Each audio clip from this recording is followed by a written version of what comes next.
And welcome to the Pride of Detroit PODcast, prideofdetroit.com, Pride of Detroit on Twitter, Pride of Detroit on Facebook. You know where to find us because we're always there. We're right behind you right now. Turn around. You don't see us? That's because we're still behind you. Superimposed right behind your head, through your inner ears. Because you need Detroit Lions coverage, and we're here to do that.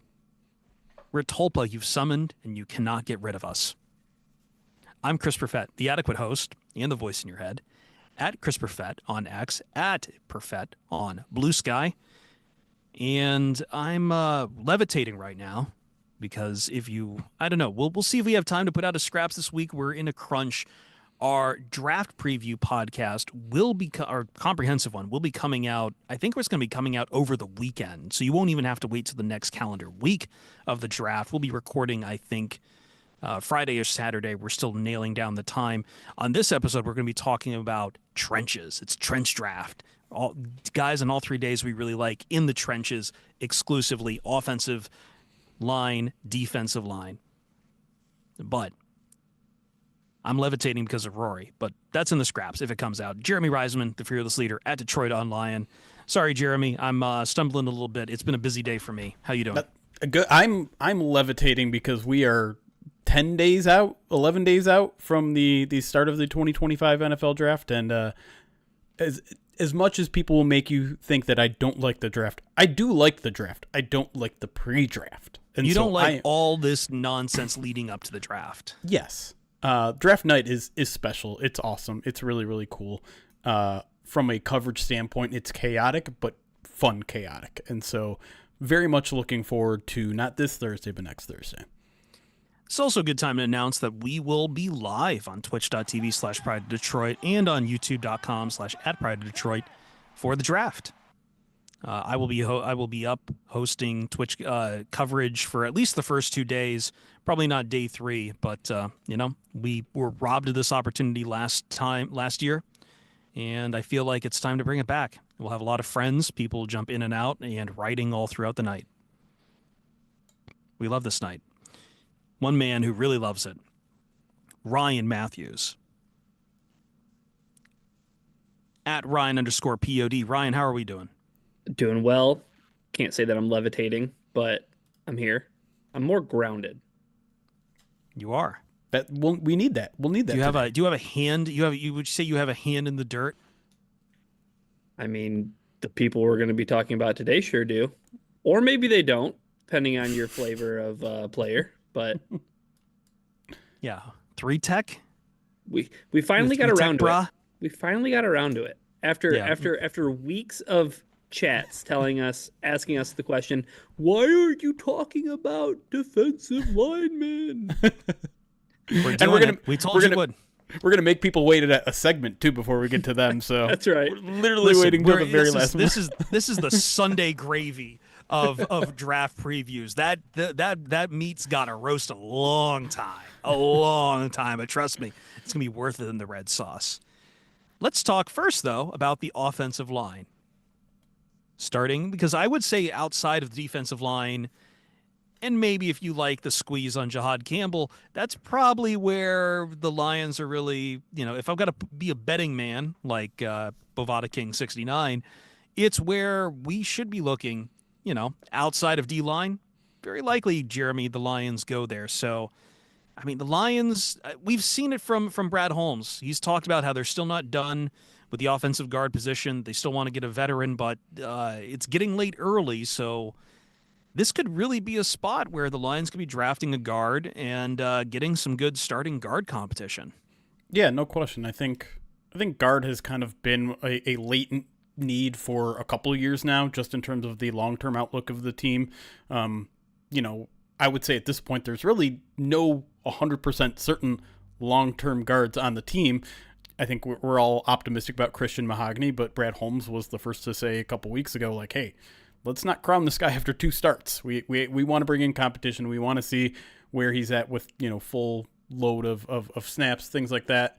And then even, beyond him, even if you have him locked down as a starter for the future, who's the other guy out there. Graham isn't going to last forever. I think people are a little bit too down on him for 2025, but in terms of a long-term starter there, that's something that the Lions would be wise to consider in this draft if the right guy is there.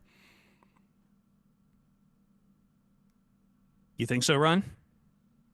Yeah, I think that offensive line is undoubtedly a need. I think we're going to get into it a little bit in terms of, do you have to draft specifically an offensive guard, or could it be a guy who has a little bit of variety to his game in terms of where he can line up?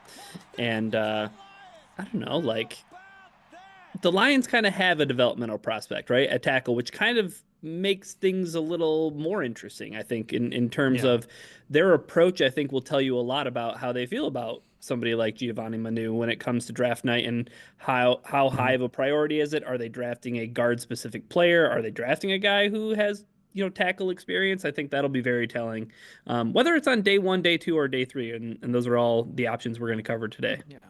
Tackle and experience are kind of low-end needs, but considering the future of this offensive line, it's all about contingency and it's all about succession. I feel that, I'm not sure I would say day 1 you want to tackle to be able to eventually replace someone like Taylor Decker, but it's definitely a deep need. Center is kind of in there too, and we're going to talk about some guards who play center as well, because, Frank Ragnow's, career is also, I'm not going to call it long in the tooth, but he's definitely on the back 9. Yeah. See? I want to believe that Frank is due for another extension. I know we're kind of left in the dark a little bit, and every time that early retirement comes up, he shakes it off and says, no, that's not in the cards. But he's 28, man. He's about to be 29. He's not one of these guys that's like 32, 33. When are you going to hang him up? But you really never know. Yeah, you really never know. So let's just jump right into it. Right off the top, we've got plenty of guards on day 1. And Jeremy, I know the one everyone keeps coming back to. It's the name you see in a lot of the mocks, and I know you're going to talk about him right now. Gray Zabel, North Dakota State. I believe he has a little center experience as well, but he does and doesn't. He does and doesn't. He's basically played tackle his entire career, but over at the Senior Bowl, they asked him to play center, and he did. And he played it so well that he is Dane Brugler's number 1 center. Like, that's how good he is. He has the versatility to literally play any of the 5 positions. He's played 4 of them, and then center's the one he hasn't, but they tried him out there, and they're like, yeah. And why did you try out a guy like that? Because 1, super smart. 2, he's athletic enough. 3, he's a mauler, and you like having maulers in the middle of your offensive line. I mean, I've been kind of waxing poetic about this guy, so I'm not going to take up a ton of time here. Zabel's been one of my favorite prospects, one of the first prospects I started watching, and one of my favorite immediately that jumps out. The main concern, though, is just level of competition, right? I think you put some of that to bed when you ball out at the Senior Bowl, but that's a week of practice. That's a game. How are you going to do when you're a 17-game season against the best defensive linemen that are available to play the game of football? I believe, according to Brugler's Beast Guide, he played 1 total game against an FBS opponent, Colorado. It's going to be a jump, but the Lions are in a position right now where they don't, like, I know everyone's like, well, if you're drafting a guy in the first round, you better play for it. You better start. Lions aren't there right now. They don't have to have their first rounder start right away. If they draft Gray Zabel and he's a little bit further behind than they thought, that's fine. He doesn't have to play in year 1. They have Graham Glasgow. They have Christian Mahogany. They have Frank Ragnow. Take a year, learn behind all those 3 guys. Maybe he's your new Graham Glasgow, where you got a backup center, you've got a guard that can play on either side of the line. And to me, that's a great use of your first round pick, because a good, strong player on the interior that's going to come cheap is kind of what this offensive line needs, given that they're spending heavily at left tackle, heavily at right tackle, heavily at center. Yeah. And I think another underrated aspect of it, too, for an offense that loves to trot out 6 offensive linemen, they're going to put out the best 6 guys. So if you have a guy who knows how to play every position on the offensive line, pretty easy to fit that guy in. Absolutely. Oh, yeah, I'll go ahead and I'll jump right right to my guy. This is a guy who also has tackle experience. However, a lot of people see him making the position move to guard, and that is Texas's Kelvin Banks Jr., somebody who's been linked to the Lions a little bit. I think was he Mel Kiper's draft pick for Detroit, or it was Baumgartner had him. Okay, all right, yeah. The mock drafts all start to meld together at this time of the year. So, but if you want to talk about a guy who kind of fits what Detroit has done in terms of building the culture that they have, I mean, he fits the grit index, I think, that Eric Schlitt put together. You talk about a guy who's a team captain. Steve Sarkisian had this to say about him. Whenever somebody comes to me and asks, Coach, what do I need to do and how do I need to do it? Sarkisian said, be like Kelvin. So, I mean, this is a guy who durability, missed only one start at left tackle over the past 6 seasons, dating all the way back to his sophomore year of high school. Man, I love the beast. Dane Brugler does the best when it comes to his research. So good. But, I mean, you're talking about a guy who's a team captain, who's durable, but, I mean, it would be a disservice to highlight those things as the top things because the guy is athletic as all get out. You take his RAS card, and instead of having him be a tackle, you set it to be a guard, and he popped a 9.54, 6'5", 315 pounds. Just an explosive guy. I mean, a vertical jump for a 315-pound man at 32 inches is nutso.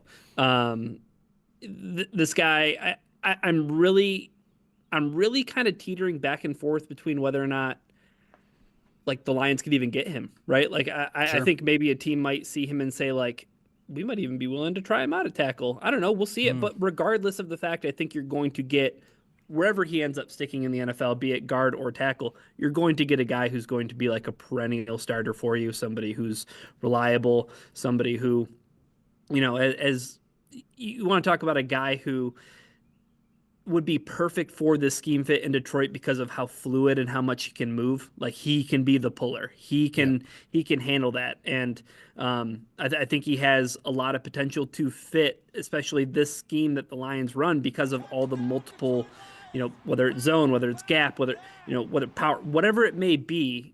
I think that he can fit the mold for, you know, he's an NFL caliber athlete, durability, team captain. Like he checks all the boxes. And he's, I mean, this whole class is full of guys kind of in terms of their versatility, kind of like him, where you can play him at guard in year one. You can kick him out to tackle if you want to get rid of Decker, you know. And the knock is the arm size, right? So it's like, okay, like if the arms, but like you're saying, if it works out at guard and then you see a future for him at tackle, you can do that. If there is no future, great. He's your starting guard for the next 10 years. Exactly. Yeah. My guy, I like Ryan. I'm not sure he'll be there at this point. I know he's like the top guard in there, and I think he's supposed to go a little bit forward, but I'm going to go ahead and say, like, I would not mind a little bit of a trade up for Tyler Booker at this point. And a lot of it just comes for me. This is me being stupid. I like guys who have a mentality. And when you tell me, Jeremy, that I've got a guard who talks about, I do legal assault on the football field. I make guys not love football anymore. And a man who's always wanted to be in the NFL and a team captain. Yeah, I'm interested in Alabama's Tyler Booker. Why the hell would I not be interested in Tyler Booker?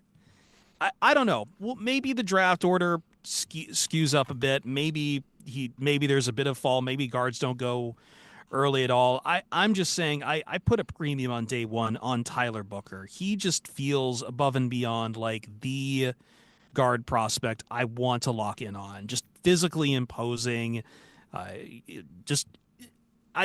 think it's funny because I don't think in a lot of his career he was really seen as a very powerful pass protector, but you start looking into the tape a little bit more and like it's all there. It's a tone center, and like just the way he pulls and everything else. It'll be interesting to see how this goes out, but I mean, final season, 87 knockdown blocks, minimal quarterback pressure. Like it's hard for me. This is what's that? Just bowling over dudes. just bowling over dudes. I feel like day one is where you're allowed to fall in love with guys, and I'm totally in the tank for someone like Tyler Booker, who is just a rock when it comes to pass protection. I think I did a profile for him for Fox Sports Radio, and like I'm just I'm just looking. Just I know that his athleticism on tape wasn't great, but like the scouting combine has absolutely elevated his stock, and the only question is if he's going to be there at the place where the Lions will be drafting. Yeah, I got three things I want to say on Tyler Booker really quick. One is I'm always going to wear a badge of honor that I was the one that got the legal assault quote out of him at the combine. You were, yes. I was the one that asked the question, which I don't know. I feel a weird sense of pride about. Two, and my apologies to Eric Schlitt for spoiling this. Tyler Booker is going to have the highest grit index score of any person in this draft class. I've seen it already. He literally is going to have the highest score. He's going to be in a tier alone. So definitely fits in terms of mentality of what the Lions want. The as you mentioned kind of there at the end, the athleticism is really the big knock on him. And I don't think it can be completely ignored with the Lions fit, with the amount of time that the Lions like to send their guards or tackles on the move. But I think, the 5.38 is tough. It's an eyesore on their ass thing, but he does everything else so well that it makes you want to kind of overlook that. And maybe you can, maybe you can't. But he's a guy that, like, if they met with him formally at the combine, they undoubtedly fell in love with him. Yeah, he's on the Lions' radar, to be absolutely clear. Yeah. Jeremy, can you take us into day two? Because I also really like this guy who you are bringing up. Yes. I think I've talked about him since I think our combine episodes. Yes. I talked about him a little bit there as well. It is the dirtbag from Georgia himself, Tate Ratledge, guard. I think there's a fair question as to whether he's going to be there at 60. I think the Lions are a little bit in no man's land when it comes to like guard prospects with their day two pick.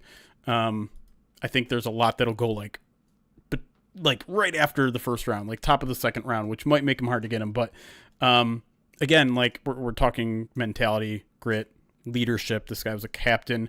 Kirby Smart talked about how this year's class of captains, I think Jalen Walker was the other one, where they received 95% of the player vote, which was the highest that he'd ever seen at Georgia. Consensus, captain type of player. And another, combine reference here is that I remember something that stuck out when I was there was Carson Beck. Rough year at Georgia. Tate Ratledge was like in his pocket the entire time, was improving morale. He's up there defending Carson Beck at the NFL Combine now that Beck has even though Beck has transfer portaled somewhere else.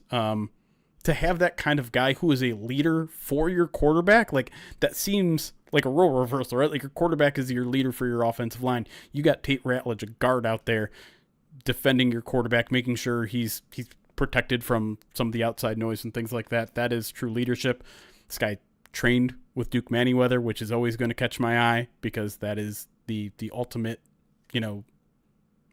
there's no one whose opinion I respect more than Duke Manyweather's. Brandon Thorne, another guy who I very much respect in terms of offensive line, has praised him several times. The one thing that maybe makes him a little bit of a I don't know if it's going to work as well in Detroit as other is like his run blocking is average. It's not bad. It's average. His pass blocking is fantastic. Like his drop sets, his handwork, he's got that down. And the Lions could use that. Like I'm not saying the Lions don't want that, but usually you'd prefer like the other way. An elite run blocker and an average pass blocker. But listen, we don't know what the Lions offense is going to look like. They don't want people who are going to be liabilities in pass blocking. The short arms, a little bit small, 308 pounds, also a little bit of a concern. And I think maybe that's why he doesn't have the mauling sense in the run game, but the athleticism is there. 9.96 RAS, so he can get on the move. And I just think overall the mentality that he plays with is something that's going to resonate with the Lions. Yeah, I do you worry at all that he's only ever played right guard, or is that not an issue at all? Like, Now, if you doesn't play him feel at like right he's. guard, I mean, that's I guess that's true. yeah. Let me ask you the other worry. Are you worried at all that like he's missed at least one game every year in college? So I think he had like a Liz Frank injury. He had a left ankle injury. He's been banged up quite a bit already. Yeah, I mean that's always a concern, right? You're it's one of the toughest positions to stay healthy at, I would say, and I don't know if there's anything like lingering that causes me concern, and maybe that part of that is like the small size, right? Makes you a little bit more vulnerable to injury, but I don't think it's an overt injury risk. It's just he's got a lot of tallies on the scoreboard there. Yeah, I actually really like the other Georgia guard, Dylan Fairchild, who he hasn't started a ton in college. I think he only had like 34 career games, 24 starts, but he has been like he's a quick riser in that Georgia offense, and just kind of off opposite of Ratledge. Played very well. You always tell me a guy's got a wrestling background. I kind of really like that, because that is probably the one place, if you want to talk about a cross promotional sport, you see a lot about like basketball guys, tight ends. You see a wrestling guy playing offensive line. It's like, okay, that There's absolutely it's absolutely a lot of leverage. He's got a lot of mobility. I know the Georgia runs a lot of really complex run packages, and I know that he was a lot of mobility on screen and pulls. Always had a lot of good depth on where he needs to be and I think most importantly, like, you watch some of the tape and like he's able to just really open up the lanes for the ball carrier and redirect, pick off targets as they come.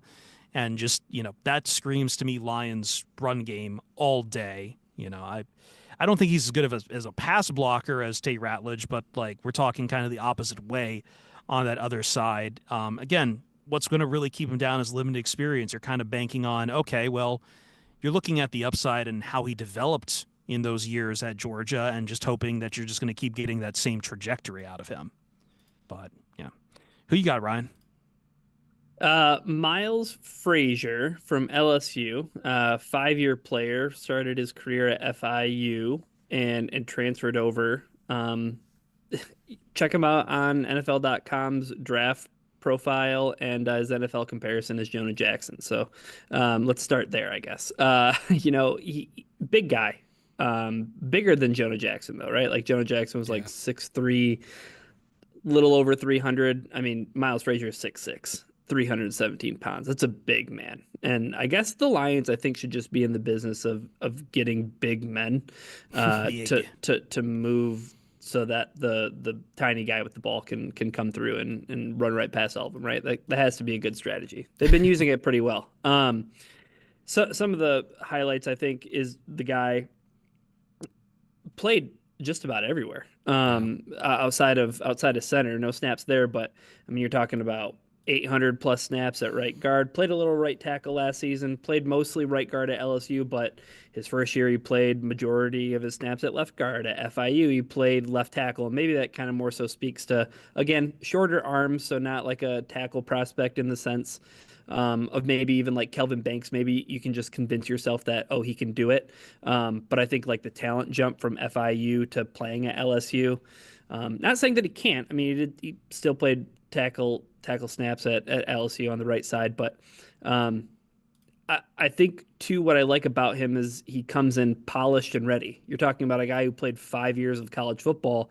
And on day 2, yeah, you want a guy who like has promise. You want a guy who you could see maybe even eventually starting for you at some point, especially the position the Lions are in. But also, you just want to cultivate more depth. And I think that Brad Holmes' comments during the owners' meetings, like, we want to bring in a veteran. Well, I think that a 5-year, player in college can also maybe constitute a little bit as a veteran. I know he's, only played, collegiate ball, but you get a guy who's polished, versatile, another guy who's dependable, played every game the past 4 seasons. So, I mean, he played over 3,200 snaps on offense without missing anything. So another guy who I think just screams dependable, mean play personality. Something else from the beast I really liked. Arkansas's defensive lineman Eric Gregory had this to say about Miles Frazier. He had an extra edge. You could see he was different. So anytime you're getting praise from the opposite side of the ball, I think that kind of speaks volume to like that stood out about that guy. Like he had an edge to him. Like he was mean. Again, athletic too, though. Like, let's not forget about that. I want to say 9.33 on the RAS. A guy who can jump slightly, not as much as Kelvin Banks with a 31-inch vertical. So I like that too. That is the type of player, though, who I think the Lions could realistically have a chance at 60, right? Like Jeremy talked about that kind of that area that the Lions exist between 28 and 60. A lot of those good high-profile guards might go in that kind of area. So you might be on the next tier of guard by the time you get to 60. I think you could get Miles Frazier there. Might be a little rich for some teams, but I also think that this team values offensive linemen in a way that other teams don't. Yeah. I think that's going to make it hard. I think there's going to be a lot of guards, especially on day 2 and day 3, where some Lions fans might consider it rich in what you're talking about, Ryan. But that's the priority of this team. It's the nature of this team. And I don't know if I could get into day 3. My guy is Joshua Gray, Oregon State, who again, you talked about the athleticism being there. I know he had like a 9.36 RAS from Kent and had a 31 vertical, and I think he posted like a 5.06 40 time, which that's pretty fast for a guard. Yeah. Especially when you are sorry, let me get his weight up again. I just lost it. 299. 299 pounds. He's I don't know. He's going to be day 3 for a lot of reasons. He's going to have some. Once again, arm length is going to come up. He is on the older side. He spent 7 years in college and holds a record for Oregon State starts, 56 starts. Wild. Just remind everyone, it's not exactly like Oregon State's going to a lot of playoffs either. So start doing the math in your head and dividing by either 12 or 13, depending on what they're doing in that year. And you'll see. But yeah, I think that's one of the upsides. Like you're getting a guy who plays a lot of football, like Ryan said for his guy on day 2. It's just not as you're looking for a guy when you're on day 3, not exactly looking for a future long-term starter, but you're looking for a guy who, like this, is probably going to be a rotational piece.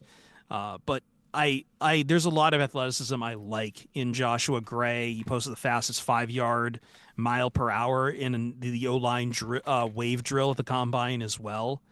But everything, so you got athleticism, and then you've got the just leadership and experience. I believe 2 years as a team captain at Oregon State. And I feel like this is someone, I'm not going to call him a replacement for someone like for Skipper, but he's definitely, he grades out a speciality as just kind of be in zone blocking schemes. And, I could see him working, Jeremy is like a swing tackle in some larger packages and just some dedicated runs. And by the way, I mean, I know Ben Johnson's not with us anymore. Rest in peace. But he did catch a 3-yard touch. He did have a 3-yard touchdown run, catching a backwards pass. We see now that Ben Johnson is gone, we need more linemen running. I know that That's gets people scared, and I know the Bears actually did that last year, and it ended in disaster in that game against the Commanders. But the Lions are, they're a better team. I'm going to go full sleeper developmental guy, and I know the Lions already have a ton of developmental projects on both the exterior and the interior of their offensive line, but what else are you taking in day 3? Like, you're not going to just find Christian Mahogany's on the pile every year. I mean, maybe Brad Holmes will, but who knows? I was like, wait, he did find Christian Mahogany. He did on this day last year. This guy's been getting a lot of late buzz, and I'm not going to pretend like I've watched Middlebury college tape I'm gonna be honest. Does anyone haven't? Let me first ask. Do either of you know what state Middlebury is in? Ryan? Kentucky. Nope. My first blush is towards somewhere in New England, but I'm going to guess. No, you know what? I now that I'm thinking about it more, it's got to be somewhere mid-Atlantic. I'm going to say Virginia. Vermont. You were Vermont. First. Yep. Anyways, another Duke Manyweather guy.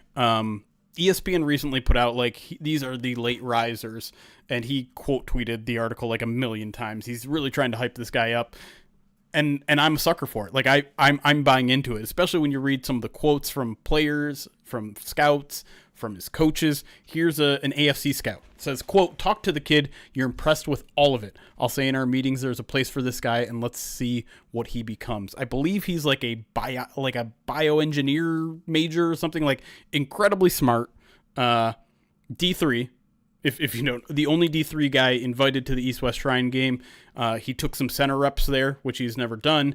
So there's maybe a little bit of a potential there. Didn't look out of place. I watched some of his one-on-ones at the East-West Shrine game, and there was a couple of really good ones. There's one or two like really bad ones, which you would expect for a guy from Middlebury or from Middlebury. But here's his coach saying, quote, "We've never had a player work even close to as hard as Thomas. Not only is he a freak in the weight room, but his diet is very impressive." Duke Manyweather says, quote, "Tom's physically impressive. He's very quick. He's a very quick processor. He picks up on things very fast. He's very athletic. He's a guy who just so happens to be playing Division III football. Smart, physical attributes. He is a little small, short arms, which, okay, just throw him on the interior. That's fine. Center abilities, potentially. That to me is exactly the kind of guy that you want on day 3. He's a guy that you know is going to put everything into this. The fact that he was even able to make it to the East-West Shrine Bowl, I think, is a really good testament to his football character when you're playing at D3. So he's kind of one of those sleeper guys that I like his story so much that I think I'm just going to follow wherever he goes. The draft range of that guy is guy that won't get drafted to a guy that you take a chance on at the end of day 3. It's crazy.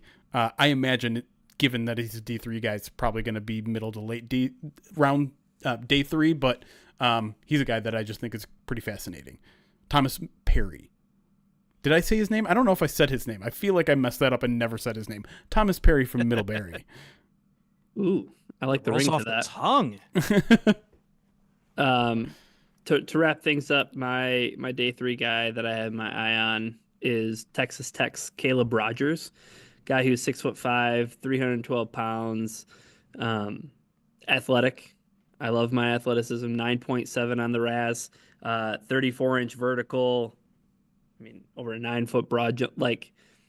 A guy who can move in space. Again, I think somebody who fits the profile that the Lions are looking for out of their guard. Kind of has a round 4, round 5 grade on him at the moment.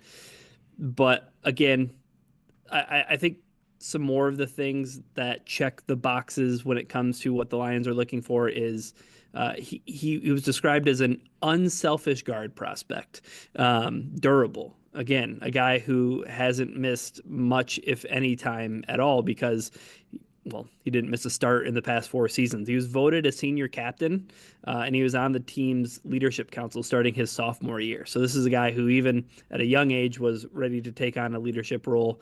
Earned a spot on Bruce Feldman's freaks list because 406-pound power clean and a 600-pound squat. Am I advocating that the Lions bring the tush push to Detroit? I don't know, but could definitely help. Multiple starts, though, at 4 different offensive line positions, and he also practiced at center. So a guy who probably going to play guard at the next level. And the way that Lance Zierlein kind of described him on NFL.com was, you know what you're getting in this guy. The potential, the ceiling might be sort of capped, but I think if you're drafting a high floor player, I think when you're talking about the ceiling being capped, you're also talking about the floor being high on the guy too.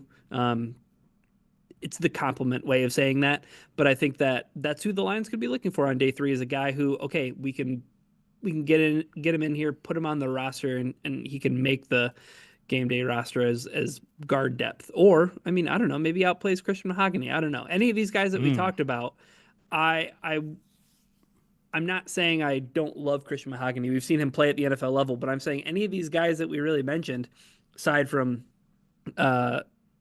Jeremy's guy from Middlebury, guys who can come in and play, and guys who could come in and immediately compete for one of those guard positions. I don't even want to just say Christian Mahogany, but even Graham. Like, Graham's on notice. Graham has to earn that job, and that's true of any player. And I think Brad Holmes and Dan Campbell always talk about that. Well, you know what we always talk about, Ryan? Beef jerky and meat sticks. That's right. And who makes those? Righteous Felon. Funny enough, I was just actually talking in a Discord server about a new Righteous Felon flavor. However, I do not think they would appreciate it, and I'm not even sure they would appreciate it as part of the read. But you know what? No, I'm not even going to do it. I'm not even going to do it. You know what? It's like just on the border there. Don't cost me money, Chris. Don't cost me money. I'm not. I'm just saying there is a wild world of jerky out there, and I could see Righteous Felon expanding into non-traditional parts of animals. But we're brought to you by Righteous Felon Craft Jerky and Meat Stick, because it's the jerky that fuels the Pride of Detroit POD cast, keeping us awake for all of this draft coverage. Righteous Felon is based in Westchester, Pennsylvania, using locally sourced all-natural Black Angus beef. They pride themselves on superior quality, revolutionary branding, and unique flavors that go beyond the stereotypical jerky, offering POD 15 at checkout on righteousfelon.com. Gets you 15% off your order. We love it. Righteous Felon loves it when you use the promo code. We love it because they see that, and they're like, hey, these guys, they're moving sales. Units. That's called the business world, Jeremy. Units. We love big units. You too. That's right. POD 15 at checkout at righteousfelon.com. We come back on the Pride of Detroit POD cast. It's finally the time. Everyone has been demanding we do. The red sauce, the Sunday gravy is ready. Defensive line, next.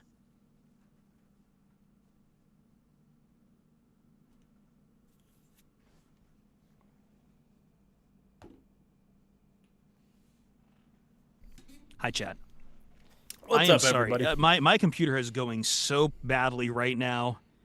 I am juggling everything to try to be able to check your chat. Got to pull up on your phone. I am, but it's apparently at a point where apparently my phone has completely forgotten that I should have a subscription. So I keep getting erupted with ads for Civilization. Let me get through some alerts here while we wait for Ryan to return. His room is shaking, so I think he's returning now. LJB Ruff, thank you for earthquake too. 59 months, not here in Michigan. Thank you, LJ. Thomas J. Hutchins, 26 months. Subscribe to the channel. Baltimore Beatdown, 31 months. You still here, Kyle? I saw you early in the chat. Thanks for stopping by, and thanks for helping us out with some Rock Ya-Sin earlier last week, the week before. Something like that. Kyle? If you're, yeah. Yeah, if you're a Pride of Detroit Direct subscriber, you got to see our good friend Kyle Barber talk to us about Rock Ya-Sin and his year with the Baltimore Ravens. Love Lion 69, they give the 19 months, has been taken by Mike Rotchitches. What?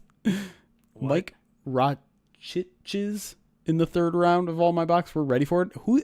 I'll be honest, I don't know who that is. But I like the name. I can't see the spelling, or I'd help you out. Frog Bark, thank you for the 9 months. Says another POD baby. I'm glad I could contribute to our growing family. Appreciate you. How Now Brown Cow, thank you for the 24 months subscribed. Says DJ Woolite, aka you're listening to the Washed FM. Up next, we got 24 hours of the curried GOE goat. Deezus Spicer, Jamal Hashburn, the Bronx Celine Dion. I don't know what I'm saying these days. I don't either. Thank you, Miko, by the way, who has given us our first clip in a long time. Of what? Do I want to know what it is? Do you want to at least know the title? Sure. POD loves big units. Great. Luxtables, 27 months subscribed to the channel, says Twitch triplet month. Let's fucking go. And Matty Too Hottie, 41 months. So 41 months over under that number in millions average value for Hutchinson's extension? 41. Hell yeah. Over.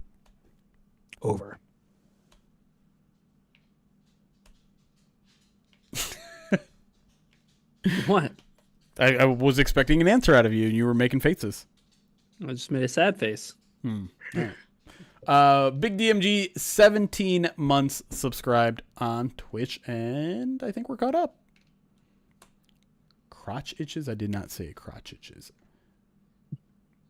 Oh, God damn it. Oh, I did say Mike Rochiches. How did I fall for that of all things? It's not the worst thing I've seen someone fall for. But like Mike Roch is like the Actually, like the Bart Simpson. I've seen someone this past week I watched a former NFL player fall for Michael Roch of what did they do on Two Pros? By the way, if you're up early, not to shill for the sign behind me, but Two Pros and a Cup of Joe with Jonas Knox, who's been on the POD cast before, LeVar Arrington and Brady Quinn is very funny, and they did get LeVar with a with a fake report from Michael Roch of BackerBlitz.com. Because it's very easy to hit LeVar on anything Penn State, and they gave him something fake on Abdul Carter. So, well, yeah. All right, we're caught up on alerts. That's a good one. I'm glad. Well, I know. Look what happens when I'm not in like a comfortable place to really interrupt you all the time. You can still manage. I believe in you. Not when my computer is chugging to load a fifth tab. Okay, can we talk about Matthew Golden really quick? Because I feel like today has been a little bit wonky in terms of reaction to the Lions bringing him in for a top 30. So glad that I just like stay away from social media. Like, I was doing my taxes all day. I literally have no discourse? idea what's. Yeah, Why this discourse right now? Because we're bored. You know why. Listen, he's a target there at 28 if he's there. Like, he is. I don't think they'll go that direction. I don't think he'll even be there at 28. But I think he's fine. I think he's good. I think he's speedy. I think he's got a lot of short-term quickness. I think he can create separation. I think he has relatively good hands. He attacks the ball when he catches it. He had obviously the blazing fast 40-yard dash, and now it's like, okay, they're getting rid of Jamo. Like, the fact that they're just the fact that they're bringing this guy in means they're getting rid of Jamo, and I'm just like, slow down. Like, I realize, kind of our first impression after listening to Brad Holmes a couple weeks ago was like, he might not be around long term, and like now this is feeding into all of that. But I think we're like, it's like dot connecting. Yeah, but like you just bring in top 30 guys to bring in top 30. Like you want to know. Sometimes you're not just scouting for yourself too, right? We constantly talk about how good Brad Holmes is at predicting how the board will fall. Part of that is learning how some of these top 20 prospects interview. And if they interview like crap, well, suddenly you're like, okay, well, that guy, we may have expected this guy to fall earlier. Now he's not going to. Now, I'm not saying they don't have interest in Matthew Golden. I think they do. But you have to know more about him to know if he's going to be there. And you're just like also covering all your bases, man. Like if he falls to you and you don't know, you didn't do your due diligence on him, what are you going to do then? So, yeah, but I think that's why a lot of people kind of scratch their head when they see a player who like visits a team and it's like, there's no way that player is going to be on the board. And it's like, well, there might be, you know what I mean? And if they didn't, do their homework, then they might. They might make a misinformed decision. Right. How many years have we done this where we're like, oh yeah, Brian Branch is going to be there on day one. Is going to be on day one. Why even bother talking about it? You know, Brian Branch is going to go day one. No problem. Oh, all these corners.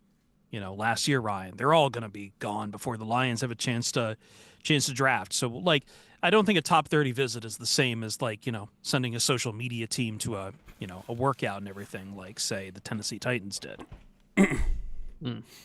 I also want to say, and I'm not trying to throw Mike under the bus here, but like the idea that even if they drafted Golden, that they would trade JMO this year makes very little sense. You do it next year, and I think there's reason to do it next year anyways, but you have Jameson Williams costing you almost nothing this year. His trade value, I would say, is not that high because he has one good season, and he's coming off 2 straight seasons in which he's been suspended. I think if you are... So maybe that makes it kind of high right now. Relative to where he was, I think that of course, with the where season he was. that he had... I know, but I'm Yes. saying like... Yes. It's not like it's negative or it's not like it's low. Like I think that there's No. people who wildly are underestimating how valuable Jameson Williams is. I'm just saying, if you're planning on the future of moving on from Jameson Williams, if you're thinking about that even right now, you let him ball out on a very small contract this year, and then then you're talking like second, borderline first round. You're not giving him away while he's under rookie control. That's and he'll still be a relative bargain for the next team because his 5th-year option is not going to be the $20-30 million that he'll eventually be worth. Now, you're only giving them 1 year before they're going to have to eventually extend JMO, so that will drive the price down a little bit. But I think people will feel generally much better about Jameson Williams as a trade target if there's 2 years under his belt, if he goes a full year without being suspended. We've also talked a little bit about how there is a bit of, also too, why would you give up on that kind of depth? Assuming you would draft this guy, you still have JMO around, but the Lions do have, I think we've talked about this before, Jeremy, after you get after, it does not feel like they have a deep wide receiver core. They have I would say it's a wide receiver core. They've got enough guys to fill that, but there's definitely, we've talked long term about what they need to do with this unit. You've got Amon-Ra St. Brown locked up, and Khalifa's, great for everything that he's asked to do, but Tim Patrick's not going to keep contributing for a long time. Yeah, Khalif Raymond is also going to be 31 years old in August. That too. That's the thing that just boggles my mind when it comes to the Golden discourse is, okay, sure, yeah. If you want, if the Lions are interested in drafting a wide receiver, that does not make Jameson Williams expendable immediately. Yeah, I think that's where I'm kind of getting to is just because they draft a wide receiver does not mean we have to suddenly bump one of the top receivers off the depth chart completely. Right. I think it was, beyond this year, do they have a future at wide receiver, Jeremy, outside of Amon-Ra St. Brown? No. No, they don't. Currently, the only player is JMO. You'd be trading away the only potential future piece. Dan Mm-hmm. Campbell even said it. I think it was Dan over at the owners' meetings was like, we were kind of lucky at wide receiver in terms of our health last year. None of those guys got hurt outside of Khalif, and he even came back at the end at all. Mm-hmm. The rest of those guys played at least 16 games. Did anyone miss more than a game? I don't know. And so having a Golden in your pocket as your wide receiver 4 this year, and then your wide receiver potentially 2 next year or in year 3, it's not a bad place to be in. You have to remember you have to remember one thing, and I already reiterated a little bit in the first segment. There is no guarantee the Lions get a 2025 starter out of this draft. Period. Yeah, it's just not a. Besides some guys in the trenches, it's a tough draft to look at. But even then, if the Lions draft an edge in the first round, I am not penciling him as a starter over some of the guys that they already have. They're going to be a rotational player to start.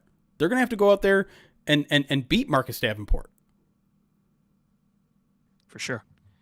Marcus Davenport has to beat Marcus Davenport at this point in his Also career true. too. Just like Rory had to beat Rory. I want to talk about Rory, but I want to go back to Rory real quick and keep talking about the Lions. The other Rory. The one last thing I want to say is that why are we treating Jameson Williams like he's Taylor Decker? Why are we trying to run Jameson Williams out of town? Like, that's the thing that bothers me, is that I think it's so overlooked how important and critical he was to this offense being a historically great offense in 2024. Like, there are a lot of reasons why the Lions were really good on offense, and I think Jameson Williams is near the top of that list.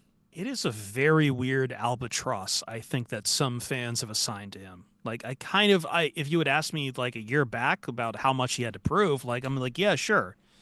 You know, we're talking about coming off the injury, coming off the suspension, everything. But like we talked about it, he's done everything you've wanted him to do. And I don't think a crotch grab has suddenly thrown a character issue onto the pile. Like I'm genuinely at a loss where the albatross comes from, Jeremy. Unlike why I'm not. Other than just moving the deck chairs for the sake of it. But again, I'm also someone who, like Ryan, I'm not going to be that plugged into, this people nattering about this either. So I am kind of stupid where this comes from. I think it's pretty clear where it comes from. The suspensions, some of the immaturity. So it's still the same issues. The suspensions, some of the immaturity, and it's the fact that it took him a long time to get to where he was. Just the football stuff, right? Like, he was not good in year two. Is it anything from the gun thing too, you think? Is that part of the immaturity thing? Of course. All of that, yeah. Like, you didn't get suspended for that, but like, it was a headline for a while. It was a headache for Dan Campbell to answer questions that he said he wasn't going to answer, and then he did anyways. And then it's a contract too. It's Brad Holmes going out there and saying wide receivers are expensive. Well, you're already paying one. That's a fact. Yeah, you're already paying one. We'll wait and see how it going to work out for the Bengals paying two. We see a lot of teams move on from a really good receiver because they can't pay two. And it's a highly replaceable position. Are you going to get someone who has all of the skills that Jameson Williams has easily in the draft? No, absolutely not. But you could get a different flavor. You could get someone else. Sure, stretch the field in different ways. And again, like as we keep pointing out, you still have the control. You still have the control. Like right. you just, I feel like it's just jumping the years. gun, trying to get rid of him while you've got at least 2 years. Yeah. Right. Well, but that's the other thing is, like, you hold on to him too long, you're just going to try to play the compensatory pick game, because that means you can't spend in free agency and you lose him. Mm-hmm. And so, like, I get the idea of trading Jameson Williams. I understand why people are reading some tea leaves there, but let's not push him out the door too quickly here. Like, let's enjoy the fruits of our labor here, the fruits of making sure this guy had his head on straight for the first 2 years, watching him develop and get better. Don't throw that away after you finally get one good season out of him. If anything else, just ride the investment that you put into him first. He was not a cheap draft pick. No, not by any means. You spent a lot to get him. Not as much as I thought you would have to spend, but either way, like, Quasey. I'm just saying, like, if you don't, I would like to see 4 years out of that. Yeah, I don't see why you wouldn't. Oh man, why I'm staying off Twitter. But the other thing that I think that's working against JMO, though, is that, okay, the rookie year that Sam Laporta had, fantastic. Everybody thought, man, Sam Laporta to the moon. David Montgomery, incredible year. Awesome. David Montgomery had a subpar season, all things in totality, in comparison to the year before. Sam Laporta had a significant drop-off in production as far as, like, counting stats and numbers go. Like, there were people who were like, oh, like, Sam Laporta's not involved enough. David Montgomery, like, whether it's David Montgomery or Jahmyr Gibbs, like, oh, one of those guys isn't getting the ball enough. And it's like, oh, the Lions who is RB1. Which is, I think, another side point to the wide receiver stuff, where it's like wide receiver 1, wide receiver 2. I don't care where they fall in the pecking order. Right. I care about where they line up. Right. And I also care about something that is a Lions quality true and through. Yeah, you might be able to find a guy who is athletic as Jameson Williams. Absolutely, you could. There's a Xavier Worthy every draft. There's a Matthew Golden every draft. Are those guys downfield blockers? Like, do they have that dog in them like Jameson Williams does? I don't know. Fair. I think he's a very unique player, and I think it's dumb that people want to try and immediately replace him because they have Madden brain. That's fine. Yeah. Like, you've seen this kid grow up. He just turned 24 years old. Yeah.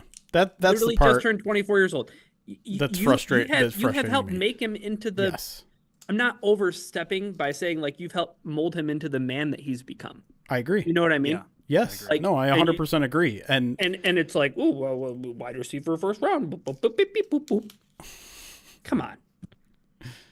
Dumb. That's the fruits of your labor with developing him into a good player seems silly to throw out after 1 year. And even on Madden brain, even if you're on Madden brain, it just seems wild to think this is the peak of his production, that this is the highest.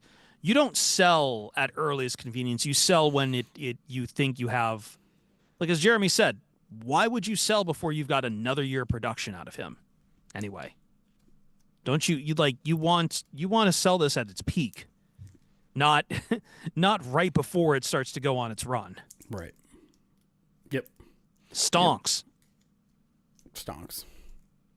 Before we transition away from this and into some golf talk, other stuff, which is not something I ever thought we'd talk about on this show.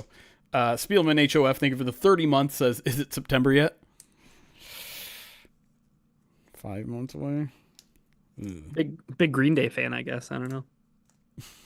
Nah, that October fans are big Green Day fans. They are. That's true. Duckline 27 months says, I'm in the 27 club. 3 Twitch babies. Nice. And we're back caught up again. Hell yeah. Rory? Adam Schefter's favorite golfer. No, I before we get to Adam Schefter, I do want to ask Jeremy, because usually Jeremy it's really hard. I know you love tennis, Jeremy. Mm-hmm. You know, I'm like, I don't know where Ryan stands on this, but I've always kind of been like, it's not like I play golf, but I enjoy watching the sport a lot. I have a dad who officiates, and, you know, it's kind of become a fun thing to talk about it with him. Although I feel like this is bloomed with me just because I got to open bar at a U.S. Open one time.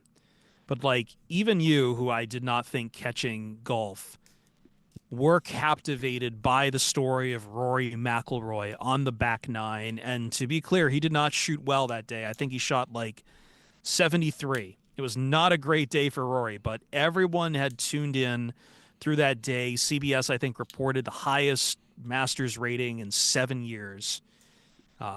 Around, I think, a peak around 19 million watching. So you were definitely part of a crowd who, for as much as people thump their chest and say, without Tiger, I won't watch golf, a lot of people tuned in to watch Rory McIlroy try to claim a feat that only 5 other men in all of history had done.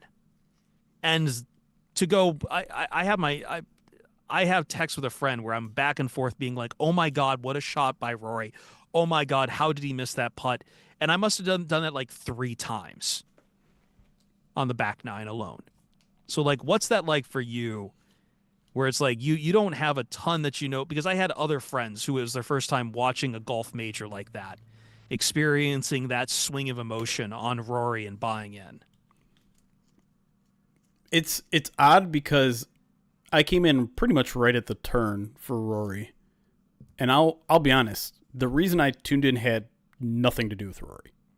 Didn't know anything about his story. It was just like, hey, the Masters is on. We're not doing the podcast on Sunday, so I don't have to prepare for it. So what else am I going to do with my Sunday evening? The Pistons they played a meaningless basketball game. I don't think the Red Wings were playing.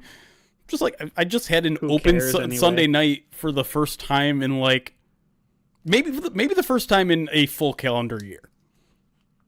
So it was just like, okay, I'll throw on the Masters. I'm gonna watch golf. I'm gonna watch golf because there's literally nothing else on. I mean, I think maybe the World Air Guitar Tournament was on ESPN8, so I could have turned it onto that if I wanted. It is one of those events I feel like other sports at least try to clear out away from competing with the back nine of Augusta. Right. But I'm very much a sports fan in that I can tune in to the third quarter, fourth quarter of any sport and get into it. And so, yeah, I was following along and watching. I think when I tuned in, Rory had like a 4-stroke lead at the turn, and I'm just like, this might not be too interesting. And then like I look away for a second, I look back, and there's 2 people at 10 under, and I'm like, what the hell happened? And so from then on, I was locked in and following everything and hearing all the storylines on Twitter, following on Twitter, and hearing all the people saying, well, the whole like all the memes of like, we're back, it's over, it's over. Yeah, exactly, back and forth. And then watching that play out in real life, where it's like, oh well, he finally pulled himself out on 17. He's got the 1-stroke lead. He had a perfect drive on 18. Like everything's gonna be fine. And then the disaster on 18. I let myself get too relaxed right before that turn happened because I think it was hole 11 or 12, because he's in the group with DeChambeau, who's like the last one out, and they had started the day like DeChambeau was like 3 strokes behind him or something, and like Rory double bogeys, and DeChambeau's then in like neck and neck with him for the entire day until like there's that moment where Rory almost puts the ball in the water. It's 6 inches from the hazard, and DeChambeau just like Wile E. Coyote takes the bait, runs right into the brick wall, tries for the same shot, and right in the drink. I think, and after that, I'm like, it's over. It was DeChambeau who started falling apart before Rory. Yes, yeah. It like a hole or 2 before Rory, but at the same time, what we're not watching is Justin Rose having 10 fucking birdies and like all of them coming on the back nine. Rose's back nine was insane. Like 10 was, I think, a par, and then after that, every hole was either a birdie or a bogey. Like it was just like like insane. Yeah, and then for me, like maybe one of the most enjoyable thing was just Rory's walk into the clubhouse, where they just stuck with him for like 5 minutes, and he just like, you see him Nance didn't say a damn thing. He didn't say a he keeps damn doing that thing. He keeps going. Like there, you could literally see the weight coming off of his shoulders. He's hugging all these people, and you're kind of curious. Like some of these guys are getting like 10-second hugs, other guys are getting 1-second hugs, and I don't like just like the entire raw emotion of that, the Rory chants, all that stuff. I put it out on Twitter. Like I want to see more of that in all sports, where we just hang with a guy for a good 5 minutes after something miraculous just happened, something emotional just happened. Really, really freaking cool. Especially That's like, Rory. like I'm getting, a man of the I'm getting like motion that. He over is. this, and I don't know anything about it. Like I just learned about this guy's heartaches 30 minutes ago, and I'm starting to get choked up watching this guy walk what I imagine was probably only, like 600 feet, but just like this gauntlet of emotion and hugs. 11 it was years really cool. without a major. And like, I think someone else pointed out here, like Liam said the first time he ever bet on golf was Rory at the 2011 Masters, which was an unqualified disaster, like an actual disaster. And then to go 11 years, Ryan, without winning another major, not even a Masters, with the talent level he has had, like from his 20s onward. Like, I'm not saying he's Tiger Woods, but like everyone like looked at him and it's like, you see everything there, but it's just, it's these backbreakers over and over. It just, the rock rolls down the hill, Sisyphus, things of that nature. Yeah. I don't have the quote up right now, but he had something really cool to say about failure. I think it was either like the lead into this week or something. I liked his other quote where he's like, I don't know what you guys are going to talk about me tomorrow. Because now he's got the monkey off his back. Yeah. I do know that DeChambeau was being a little crybaby after the round. Scheffler got out of there quick, too. Scheffler got out of there real quick. I like Liam in chat. I feel bad for Justin because he's the nicest guy, but the world's against him. This is actually the second playoff hole he's lost. because he lost it to Sergio back in 2017 as well. Just yeah, it's a cool moment. Yeah. Wait, you sent us this picture in the Slack, and I'm just now seeing it, which is, I think anyone who watched it, it's the iconic Rory McIlroy just on all fours, doubled over on the But there's a twist to the photo. I know. Is that really? Yes. Is that real? Yes. Yes. Ken Griffey Jr., who I know has, like, we have him on record. He has photographed NFL games. This is his life after baseball. He is like a credentialed photographer, and he was at the Masters. That's wild. I have an immense amount of. I was just thinking about this the other day. Like, I have an immense amount of respect for sports photographers. I think it's an underrated part of this business. And it's Randy so cool. Johnson. I wish I had too. gotten into it. Yeah. Oh, I feel like I know that, but like it's part of the reason why I don't. It's just another reason why I don't like social media is the amount of people using photos without crediting the people who take those photos just willy-nilly. I always wanted to get into it. I never had the equipment, but like, man, it always looks so cool. Yeah. Yeah, everybody has an iPhone now, so everybody thinks they're a photographer. Remember when Instagram used to be about filters? Photograph filters? Oh, like God, that was the main thing about Instagram. Oh yeah. Good times. Great times. How'd the bets work out for Masters Sunday? Who are you talking to? I'll be honest, I was doing a gambling show in the morning that day, and I was talking one of my guys into Connors, and I probably should not have done that. Connors had pretty good odds. I think he was like 20-1 or something in round 4. Connors, yeah. I had Rory winning it, so everything was fine. Everything was fine until it wasn't fine. And then when it wasn't fine, yeah. And having to deal with Adam Schefter calling shot after shot, the shot of a lifetime, only for Rory to rear his ugly head. CBS was doing that to him too. There was twice. I think it was on 17 and on 18, and they did it on the sudden death hole as well. They kept showing up on the scorebook, up on there, to win the Grand Slam. Good thing he can't see that. Yeah, I know, but it's just like, why are you that should be illegal to put that up on the screen right now.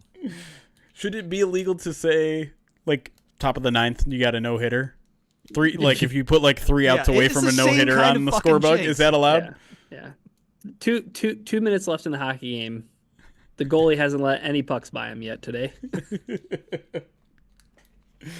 Oh, I don't want to talk hockey. Hockey makes me sad right now. By the way, sorry, one last golf thing. Did you see Ryan Patrick Reed?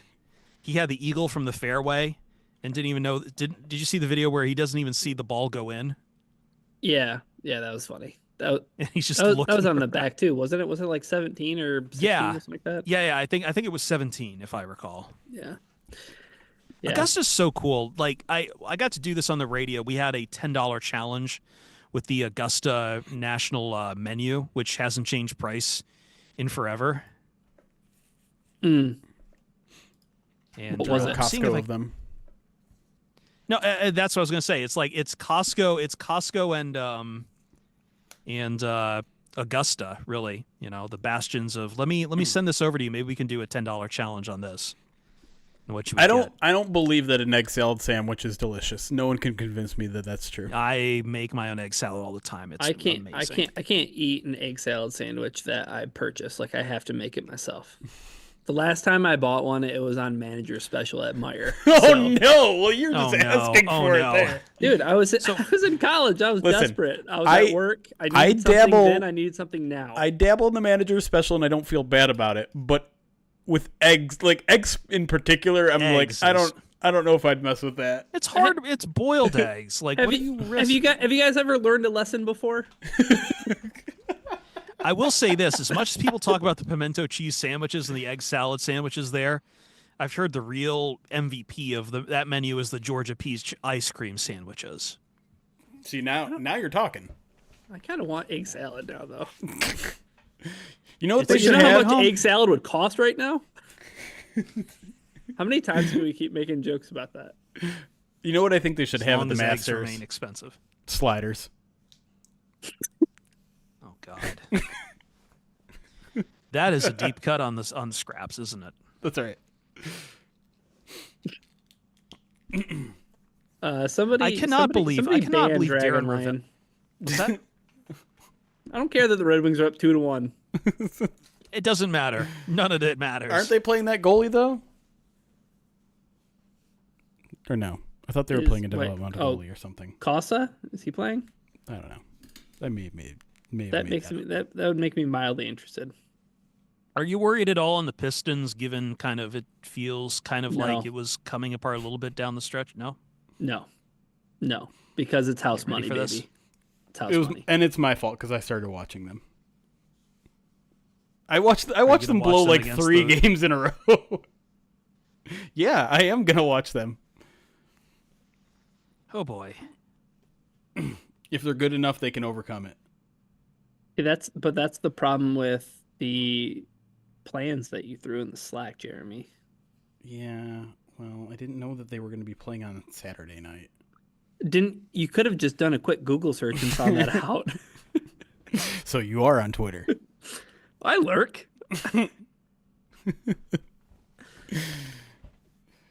Listen, like I understand.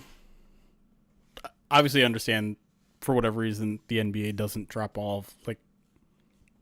I guess I don't understand why they don't do that, but the fact that NBA's website, NBA.com, has an article that's Pistons Knicks schedule, how to watch, all this. They drop this in the middle of Sunday afternoon before any of that stuff is announced, and it literally is just a chart of TBD, TBD, TBD, TBD. I'm just like, I hate this stupid SEO game that we're playing, where we publish articles about things that haven't happened yet, like they have happened. Ted Lasso season 4 release date. Yes. Schedule. Cast reveal. Yes. And we still don't have the details yet, but this guy said that maybe this will happen. The internet sucks. The internet was so much better 15 years ago. Yeah. There's been a game I've been waiting for about 5 years called Hollow Knight Silksong. Just look up sometime Hollow Knight Silksong release date and just go through that SEO hell. It's the worst. It's the worst. It is a fucking nightmare. And half that shit's written by AI now too. Like you can tell. Sometimes they write a disclaimer so they don't get outed, you know? The worst. Yeah, I do feel like a lot of it has come from just how bad. You know what? I am going to blame video games for this because I feel like this is where it started because there's so many people who wanted to do video game blogging and writing, and there has been so many people who are just not good at it at all. And I know too many friends who got sucked into like this hell of like content farm. And in video games, you've got everything: rage bait clicking, wild rumors running that as like as fact, SEO fuckery. So many content mills of people paying just absolutely nothing, like $15 a day to write like 10 articles, or an article an hour. Like it is the bottom of the fucking barrel. And I think that was kind of the fountainhead for where everything else went. And God damn it, I still want to know when Silksong comes out. It's such a mess too. Like Google has changed the game for the worse, where we're all praying that our how to watch post outdoes everybody else's. Like the world needs literally hundreds of posts on how to watch Lions versus Bills preseason game 2. I would watch that right now. I'd watch the hell out of that right now. I'd clear my evening schedule for that right now. But like, the worst part about it is The information is never like in the first paragraph, so you can't get it without clicking it. And then once you click on it, there's 300 words of nonsense that I have to write oftentimes just to fill out the post so it qualifies for some certain Google ranking. And listen, then, anyone who's tried to look up a recipe online knows exactly what you're talking about. Right, exactly. And then, of course, like you at least have... that's how you should actually do your SEOs from here on out. Is like a personal story about what this game. That's what all the cooking ones do. So like a personal story of like back in 1999, just hungry and on the road, and I found a Bills-Lions game on television. And it sustained me for. And then, like beyond all of that, you have to look out for the publications because they might be giving you the time that coverage starts, not the time of kickoff or tip off or whatever, face off. It's like, yeah, go tune in at 6:30, and then you turn it on and it's 8 o'clock and it's just now starting, and you're just like, the internet was better when it was 80% of it was owned by like 5 people. That's the problem. It's all owned by 5 people right now. Back in the day, what you meant is like when the internet was run basically by like college students, and we had HTML1 where it's literally just black. It's white backgrounds. Give me GeoCities. Black text. No, even before GeoCities. I want little counters at the text. I want counters at the bottom of the screen to tell me how many people have been on this page before. Every URL has like it's a .edu. It's like it's like sp.efu.edu/ because it's someone like the only servers they can have it hosting on is like a like 3rd level college in Massachusetts. And when you're going to update a website, throw in those little GIFs, those little tiny GIFs under construction, and have like little construction. Yeah. Web rings, Jeremy. Web rings. That was the original search engine. See who else is in their web ring. Anyways, do we sound old yet? Segment really 2. Old. I feel like I've gotten older. We've talked golf and shaking fist, egg salad sandwiches, and regret. But the internet was like, I understand saying everything used to be better when I was a kid. Like that is actually true for the internet. I don't think that's true for like my music or my TV shows or my SNL cast. I think the internet was objectively better 15 years ago. I don't know. I was explaining MySpace to a sophomore the other day at the track meet, and explaining to them what the top 8 was, and them saying that's absolutely diabolical. Like, yeah, not wrong. Like, okay, awful. but like a public ranking of your friends. Sure, and what does I would still take that up against the hell algorithm of TikTok. Yeah, no, I'm not saying one's better than the other. It's probably all just awful, but I know you want to go back to segment 2 here, Ryan, but before we do, Cody on YouTube says Christian Bale is the GOAT Batman. That's all. What's this person's name? Cody. I don't know a Cody, but I do know that Cody's opinion on who the best Batman is of all time is bad.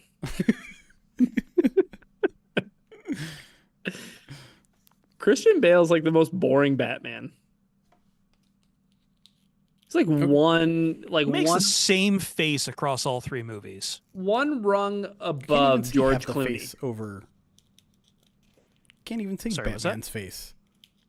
I said Christian Bale's one rung above George Clooney as far as Batman go. I'm taking Keaton over him. You're still taking Val Kilmer over him. I'm taking Pattinson over him. Yeah, I'm taking Can we talk about Val Kilmer? I went on a tear after his passing and watched Tombstone probably 3 times. I'll admit something. I've never seen Tombstone. You really should watch Tombstone. Not just for, Val Kilmer steals the show, but there are so many guys, like great guys of Hollywood in that film. Like they have a guest appearance of Billy Bob Thornton for 2 scenes. Billy Bob fucking Thornton. You're the however many times I've admitted that to people, you're that number of people who've told me that I need to see that movie. So I know. I will buy it for you on Prime if I must. Don't do that. There was somebody also in this video call who purchase some form of media for me to to play with. I don't remember. He bought me Red Dead Redemption 2. Oh my god, that was a long time ago. Is this like a Western thing? You're just not up on all that? No, I played Red Dead Redemption 2. I'm very up on Westerns. Okay. I've never seen Tombstone. I've never seen The Good, Bad, and the Ugly. Okay, Good, Bad, the Ugly I can understand. It's like, really old now. 4 hours long. Like, look, I don't even think Tombstone's the best Western out there. I still think it's Unforgiven. But it is one of the most enjoyable movie experiences of all time. I do definitely need to see, is it Kiss Kiss Bang Bang? I've never seen that before. Don't know that. I don't even know what that is. Val Kilmer and Robert Downey Jr. So the only Val Kilmer movie I care about is Top Secret. I just do not think there is a role Val Kilmer had that touches Doc Holliday. He is so in the zone in Tombstone. Just so in the zone. I don't know. Have you ever seen him play Mark Twain in a one-man theater production? No, I cannot say that I have. I'm your Huckleberry. Just that line alone, Old Wolf. But like, there's so many other lines and all that. Just who played Curly Bill in that movie? Who is that? Hold on. You're asking two people who've never seen the movie. Don't get me started. No, I'm Jason pulling it up. Bateman, I'm pulling Batman this up. ads. I'm pulling. No. Oh, the Bateman Batman ads? Oh, Powers Booth. Powers Booth. That was his name. He is just like Powers Booth alone is not a name you'll hear a lot, and he is just everything out of that man's mouth in Tombstone is just gold. Just, I'm telling you, man. What happens in it? Just kidding. Don't say it. Sorry. Really? I'm still gonna. Bastard. It doesn't matter what happens in it. All it is a lot of people being awesome. That's what happens in it. I'll just play the video game first. What I need to do to get you to watch Tombstone? Really, what do I need to do to get you to watch Tombstone? Apparently it's on Prime, says Dan Pask.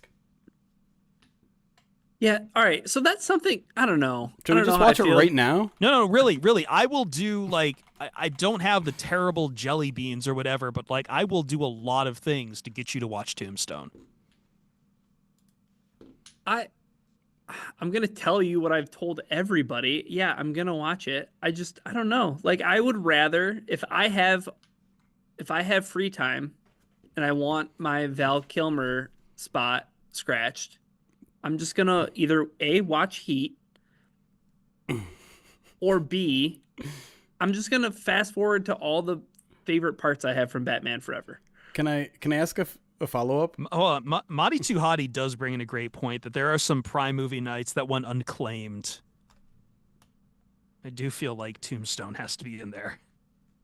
My question is, where is your Val Kilmer spot that you need to get itched? Where is that on your body? It's like right here. Okay. Like, you don't think about it a lot, but every once in a while, you're like, oh, that feels good. Got it. Yeah. Tombstone is indeed available on Prime Video. But they don't have watch parties on Twitch anymore, though, do they? They don't. They got rid of them. Well.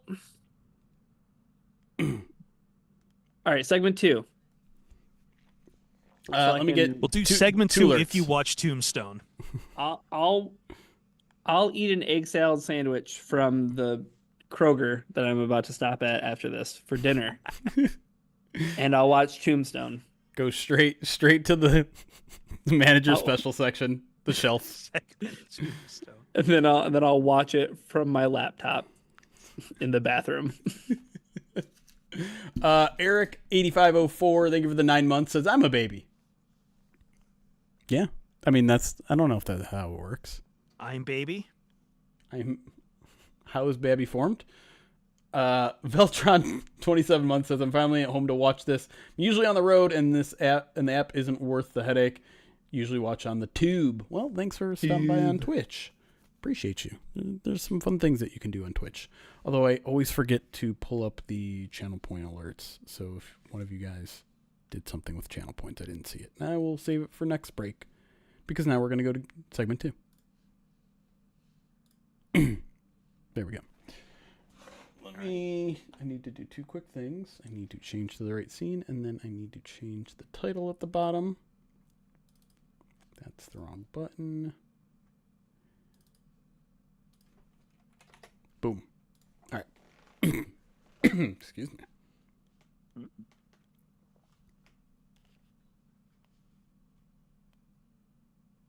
Touchdown, Detroit Lions! How about that?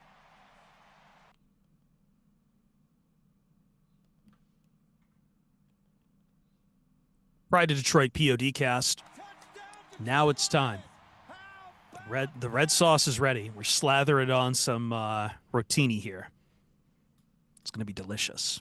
Defensive line prospects all 3 days of the NFL draft that we like. Yeah, I know Jeremy usually have right of first passes on this, but I want to grab the reins here and go to a guy that me and Ryan both really liked, and I feel like Ryan, in light of this, I know you've got another guy here because I kind of claimed it pretty hard, but I really want to talk about Shamar Stewart. And I guess the first question I really have for you, actually, to get us in there is, will Shamar even be there at this point? Because I know Dane Brugler puts him way up there. On the other hand, I've seen a lot of mocks putting him end of the first round as well, just because nobody can figure out what to do with his college production. I'm of the opinion that should not matter at all. We've got plenty of guys who have kind of similar production from college, but is he even going to be there for the Detroit Lions? Probably not. That would be my best guess. However, I do think what you highlighted is the most interesting discussion to be had about him. So I do think that there is a world in which if Brad Holmes and the Lions scouting department has a first round grade on him, which I assume they would, maybe some of these questions about did we see enough production out of him, quote unquote production, the box score production, I guess I should say, did we see him do enough on the field? Because I think that was a very real fallout from Jacksonville in the 2022 draft. Trayvon Walker, right? All the tools, super athletic, didn't really get a chance to shine so much in Georgia. Well, you have Shamar Stewart, who, 4.5 sacks, Jeremy? Yeah, 4.5 in 3 years. And again, I know people go to Walker. Daniil Hunter, I think, was in that same boat as well with kind of similar stats there. And let's be fair to Trayvon Walker. I know we as Lions podcast, we're going to talk about him okay, the Jaguars shouldn't have done that. They had Aiden Hutchinson. They've moved Trayvon Walker to outside linebacker, and I think he had a 10-sack season last year. He's had back-to-back 10-sack seasons. He's fine. Back-to-back 10-sack seasons. Right. He's completely fine. I feel like we're kind of doing a disservice when Lions fans keep acting like the Jaguars completely screwed that up.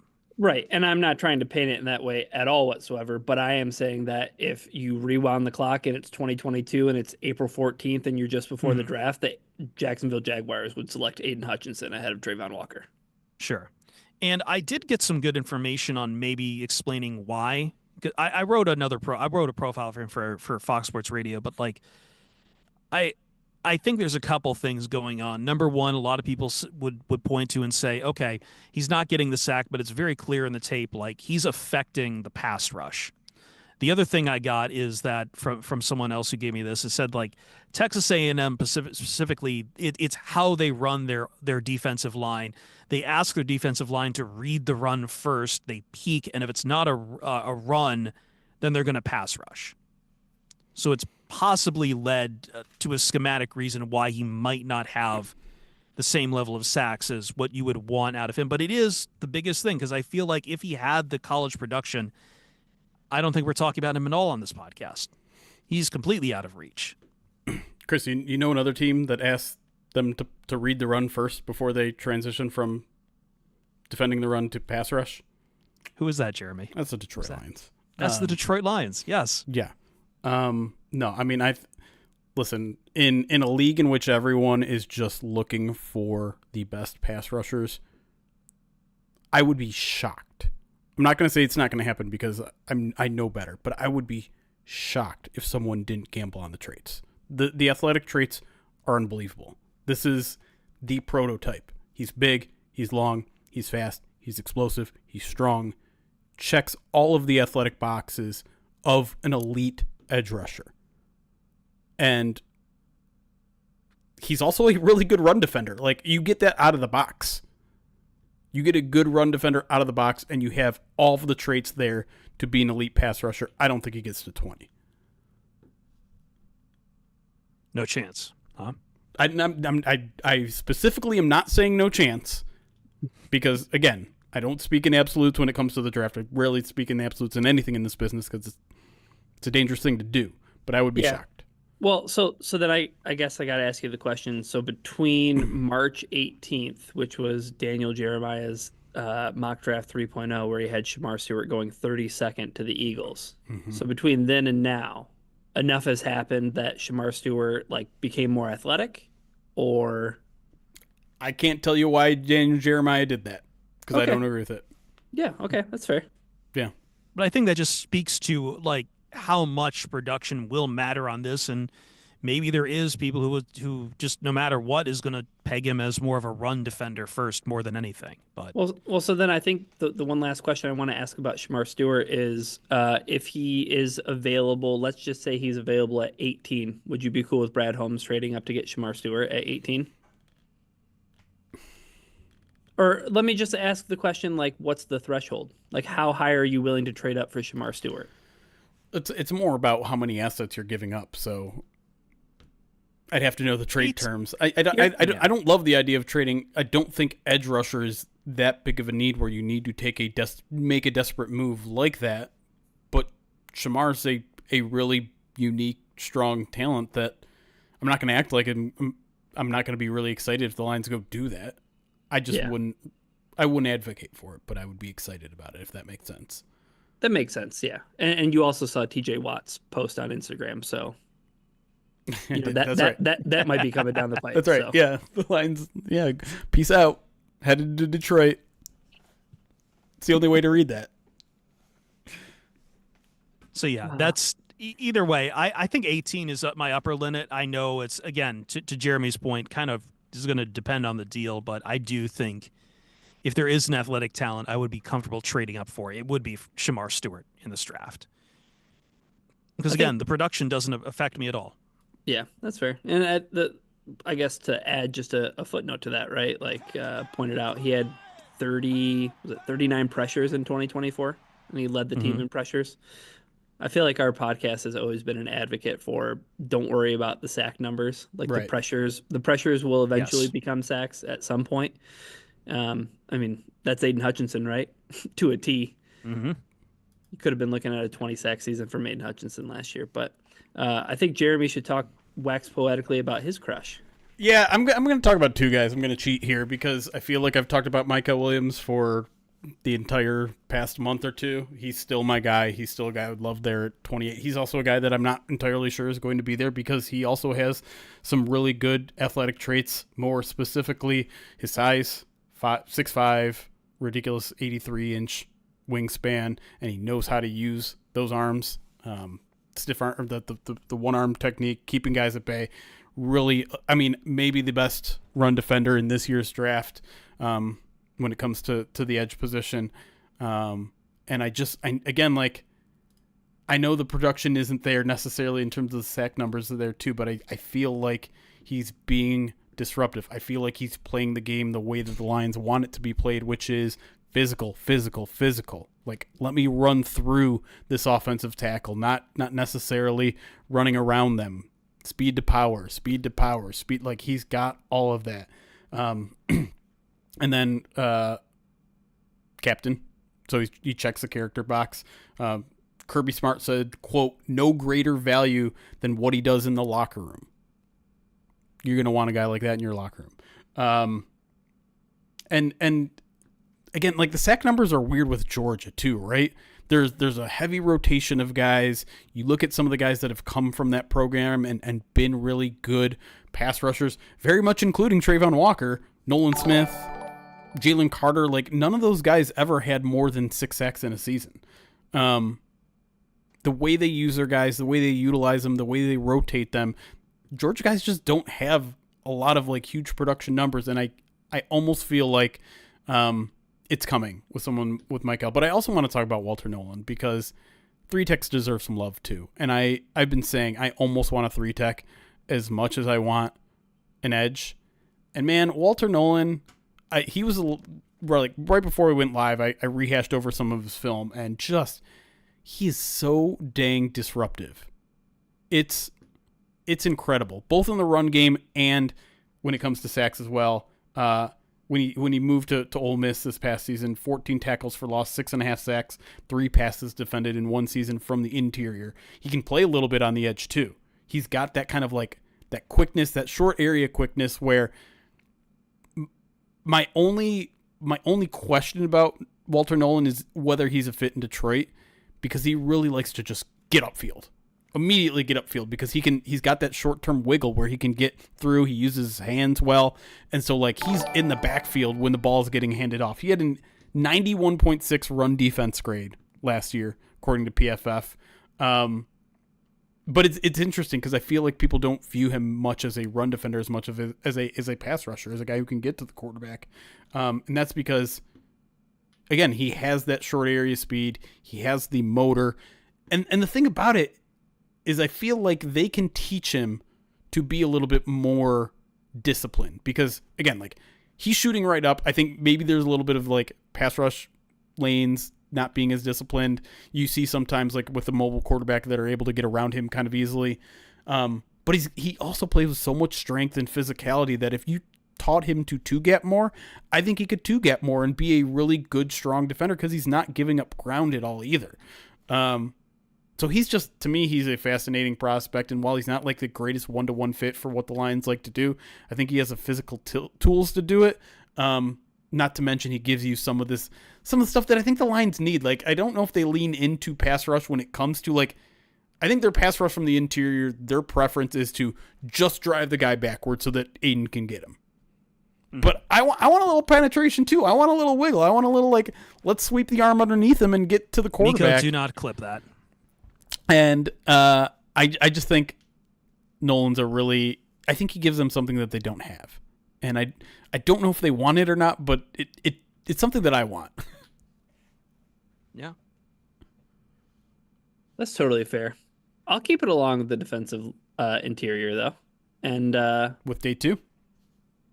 Well, no, I want to talk about my you still got it. I'm sorry. I'm sorry. Stewart, but we got one more. Who's your day 1 guy? Hashtag coming home. Hashtag Derek Harmon, formerly from the Michigan State Spartans, and played a year in Eugene, and foregone his last year of eligibility to make it to the NFL draft. I think you have a guy who, I mean, as a freshman, he came into Michigan State at 350 pounds. He's down to about like 314, 315-ish. So I think that's going to be something that he's going to have to stay on top of in terms of keeping himself in good shape. But I think no better place to do that, right? Like a regime ago, I would be super concerned about that being an issue. I think in Detroit, where you have a culture that preaches accountability, I think that they could keep him on track to reaching his potential, which I think his potential is like a 3-down guy. Like he's somebody who, you have Aleem McNeil, but saying no to Derek Harmon seems like a foolish thing to do when you want to try to get those guys, especially along the interior.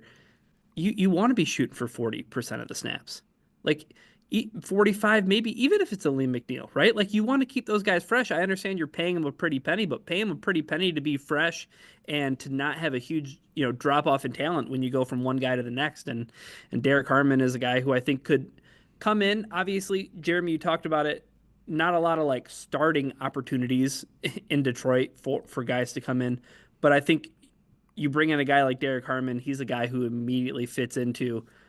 He's part of the plan. Rotation, yeah, for sure. Yeah.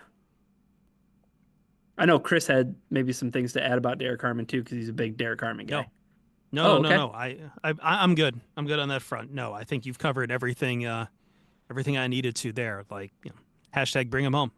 55 pressures last year. Yeah. Interior defensive lineman. That's pretty nuts, right? That's insane. It's the new. I mean, I'm not going to say the Lions need to rejigger the entire pass rush scheme, but like there's something when you have that one guy up the middle.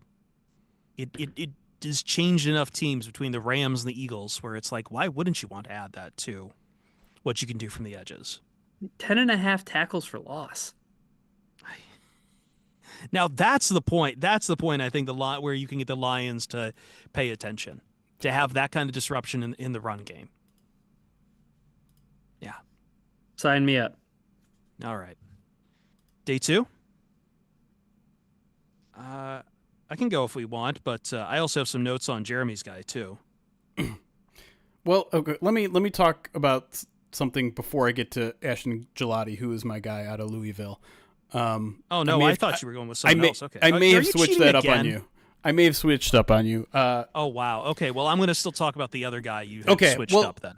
Because we talked about this a little bit with guard, and I feel like it's happening here with edge too. And obviously the draft has to play out, and we'll see what it looks like. But I feel like there's another spot where I would love for the Lions to have an extra pick early on day 2, like either early round 2 or mid round 2, because there's a bunch of guys that I think are going to go in that range. A lot of dudes. Like Nick Scourton, I think is going to go in that range. I think, if James Pierce doesn't go in the first round, he'll probably go in there.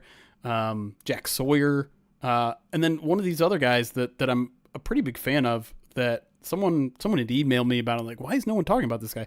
Ohio State's JT Tuimoloa. That dude has everything that the Lions want, in that he's 6'4", 265, extremely long wingspan, loves to just like mix it up. Like he is all about like that Marcus Davenport, like, let me just run into the guy in front of me and see if I can get to the quarterback that way. Doesn't necessarily have the bendy edge type stuff, which is fine, because I think there is enough short area quickness that he'll be good. But one really interesting thing about him is that Dane said in his Beast, no one buys his spin move. I respect Dane more than anyone at the NFL draft. I watched a highlight reel where he pulled it off like 5 times successfully. Maybe it was lower level competition. I didn't have the full like. I think he's got a little bit of like that short air, like papa. But like physicality is where he wins, and that we know that's what the Lions want opposite Aiden Hutchinson. He had 12.5 sacks last year. 6.5 of that came in the playoffs. High level competition, high stakes. That dude showed up. So he's kind of one of those guys where I'm like, if the Lions were at 45, that'd be a great pick. But they don't pick until 60. So I want to talk Gelati. Ashton Gelati out of Louisville.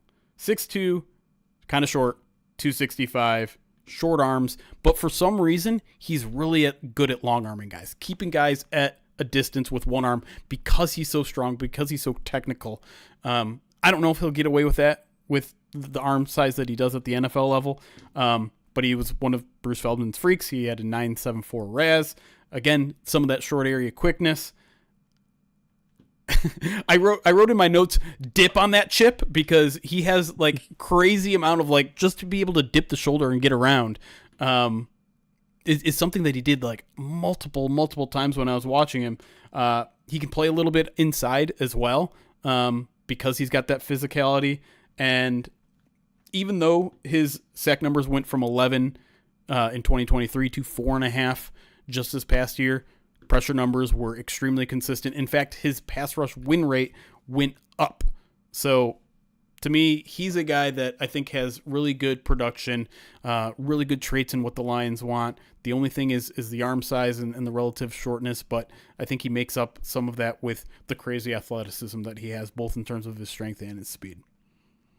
All right. Well, since you left Scourton for me, I have my own guy, but I feel like I could do a mini one on Scourton just because I thought you were going to talk on him. But my bad.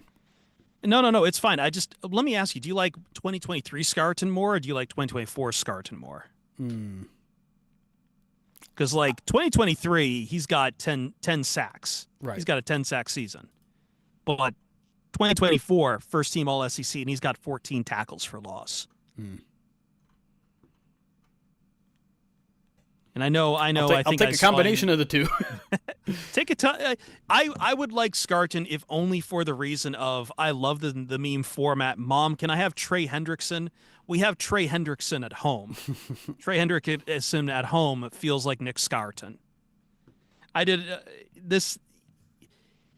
I think there's a little bit of mixed signals when it comes for him in a run game. I think he looked a lot better in like the Missouri game when it came to defending the run, but I do know his pad level gets a bit low in stopping runners. But like, I mean, again, 14 tackles for loss.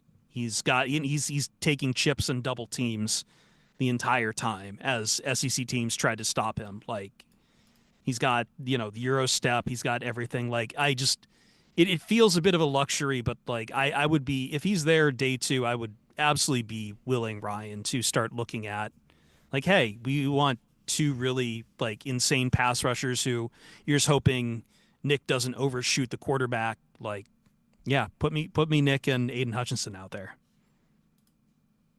Yeah, I've been a fan of Scorton during the pre-draft process. I mean, obviously one of the things that stands out is how big he played at, and that's kind of like Shamar Stewart. Like, imagining those 2 guys in the same defense is insane to think about. 2 just massive pieces of humanity. I always wonder this with A&M. It feels like every year there's some amazing athletes that come out of there, and it's like, how did they not put it together?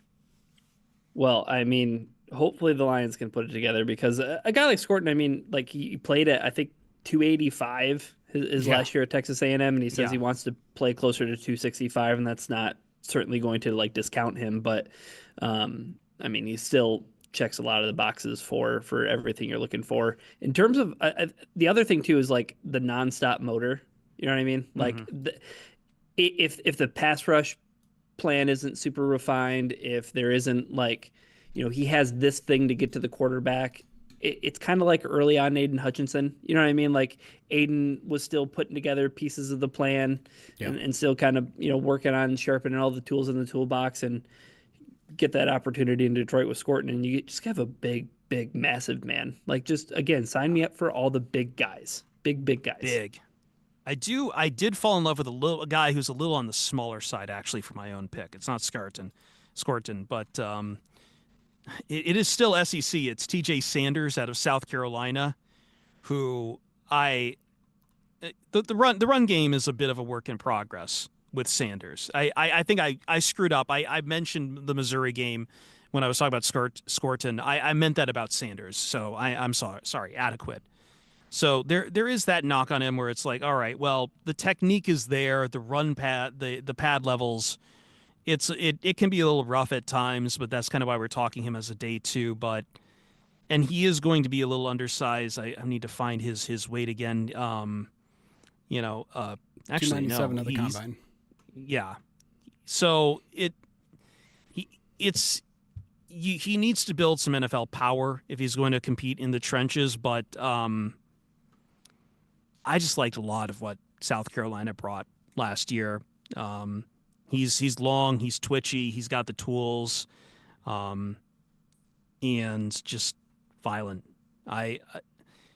It would be a bit more of a I think for me when I'm looking at Sanders, it's more in that kind of like 60-ish range where he'd probably go, and I think that's I picked him thinking like where are the Lions picking on day 2, and I just kind of feel like that is something more without moving around the board. That is something a little more ideal, but I mean, he's versatile. He's lined up everywhere from 0 tech to 5 tech, and just high level competitive. Give me 3 techs. Give me pass rush from the interior. 8.5 sacks in the last 2 years. Yeah. I mean, you got Ryan. I think a popular name. I think a lot of Lions fans are familiar with Landon Jackson from Arkansas, a guy who, admittedly, probably might be a little too rich for pick 60, but I mean, just a again, checks all the boxes. 2-year team captain. NFL scout remarked, "I love how he doesn't get obsessed with his own stats. He just wants to win and impact the game." Okay, cool, perfect. He was 235 pounds in 2022, and he's added at least 45 pounds between his sophomore and junior years by just developing muscle mass and changing his diet. So that's awesome. You talk about a guy who like can defend the run. He's got the smarts to do it. He's got great tape against high level competition against LSU's left tackle Will Campbell, who will be a high draft pick. Just a massive man, Jeremy, and a super athletic man as well. The combine, I mean, 33 and quarter inch arms, in 83 and 5/8 wingspan. Like this is a guy with a big tackle radius, I guess is what we'll call it, right? But super athletic and big. Like, sign me up for that guy. Sure. Give me them all. Give me all these Hell guys. yeah. Just draft all these guys. Big dudes. Dudes. Is there Just anything? chomping out the Is there anything against that? Like if the Lions just go up and it's not their pick and they're like, we picked this guy. What are you gonna do about it? No. I pick the big guy. What big guy? Yes. Day 3. I can jump in here. Okay. Go off the top. What you got? Texas defensive tackle Vernon Broughton. 6'5", 311. Massive human being. 84-inch wingspan. One of the longest wingspans of the entire group. And man, I will tell you, this guy might have been one of my favorite film to watch, to break down. He is just so strong. Absolutely could be a 2-gapper if that's what you want him to do. But my favorite thing that I watched him do is just, he's so active with his hands. He's seemingly able to disengage from every block. And even if he isn't, he is going to try the entire thing. Like, his motor is there. His effort is there. He never gives up on a play. And the thing that's very fun for him to watch, but something that he actually needs to clean up on quite a bit, is like, once he gets to the quarterback, once he gets to the running back, he just throws his entire body at him. Doesn't wrap him up. He just, like, he knows he's so big and sometimes fast that when he converts that speed to power, he just knocks guys over. And so he assumes he's going to knock the quarterback over. He assumes he's going to run the running back over. So he, like, missed tackles is an issue with him. But it's also very funny to watch. I think people will look at his production and be concerned. But you also have to remember, if you played at Texas over the last 2-3 years, you played behind a couple guys named Tavondre Sweat and Byron Murphy. So he had to be patient to be a starter at Texas. He's only a 1-year starter. That said, I think it shows a little bit of character that a guy that had so many physical tools, that had so much promise, he was highly recruited out of high school, that he stayed. He stayed at Texas. He very well could have entered the transfer portal and probably could have played a lot in 2023, but decided to stay, stick it out, and I think it paid off in 2024. Like, I understand we're talking about him as a day 3 prospect. It wouldn't entirely shock me if he went in day 2. I'm kind of cheating as like one of these, round 3, round 4 type of guys.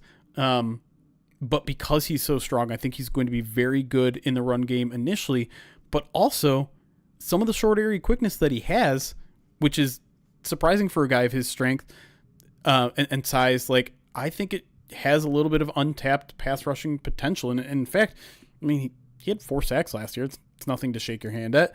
And PFF actually gave him a higher pass rushing grade, 86.3, than his run defense grade, which was 79.1. I don't necessarily agree with that based on what I was seeing. I think he's a better run defender, and I think he projects as a better run defender. But he has some of those freaky-like skills, those freaky-like traits that to me will make him a pretty well-rounded player. The maybe the biggest not question mark, but like reservation that people might have is he's going to be 24 by the time the season starts. So an older prospect, probably won't have a lot of tread on the tires. Did I get that one right? I think I got that one right. Yes, you did. Yes. In terms of his longevity in the league. But if you're talking about day 4 rotational guy that you can play pretty much.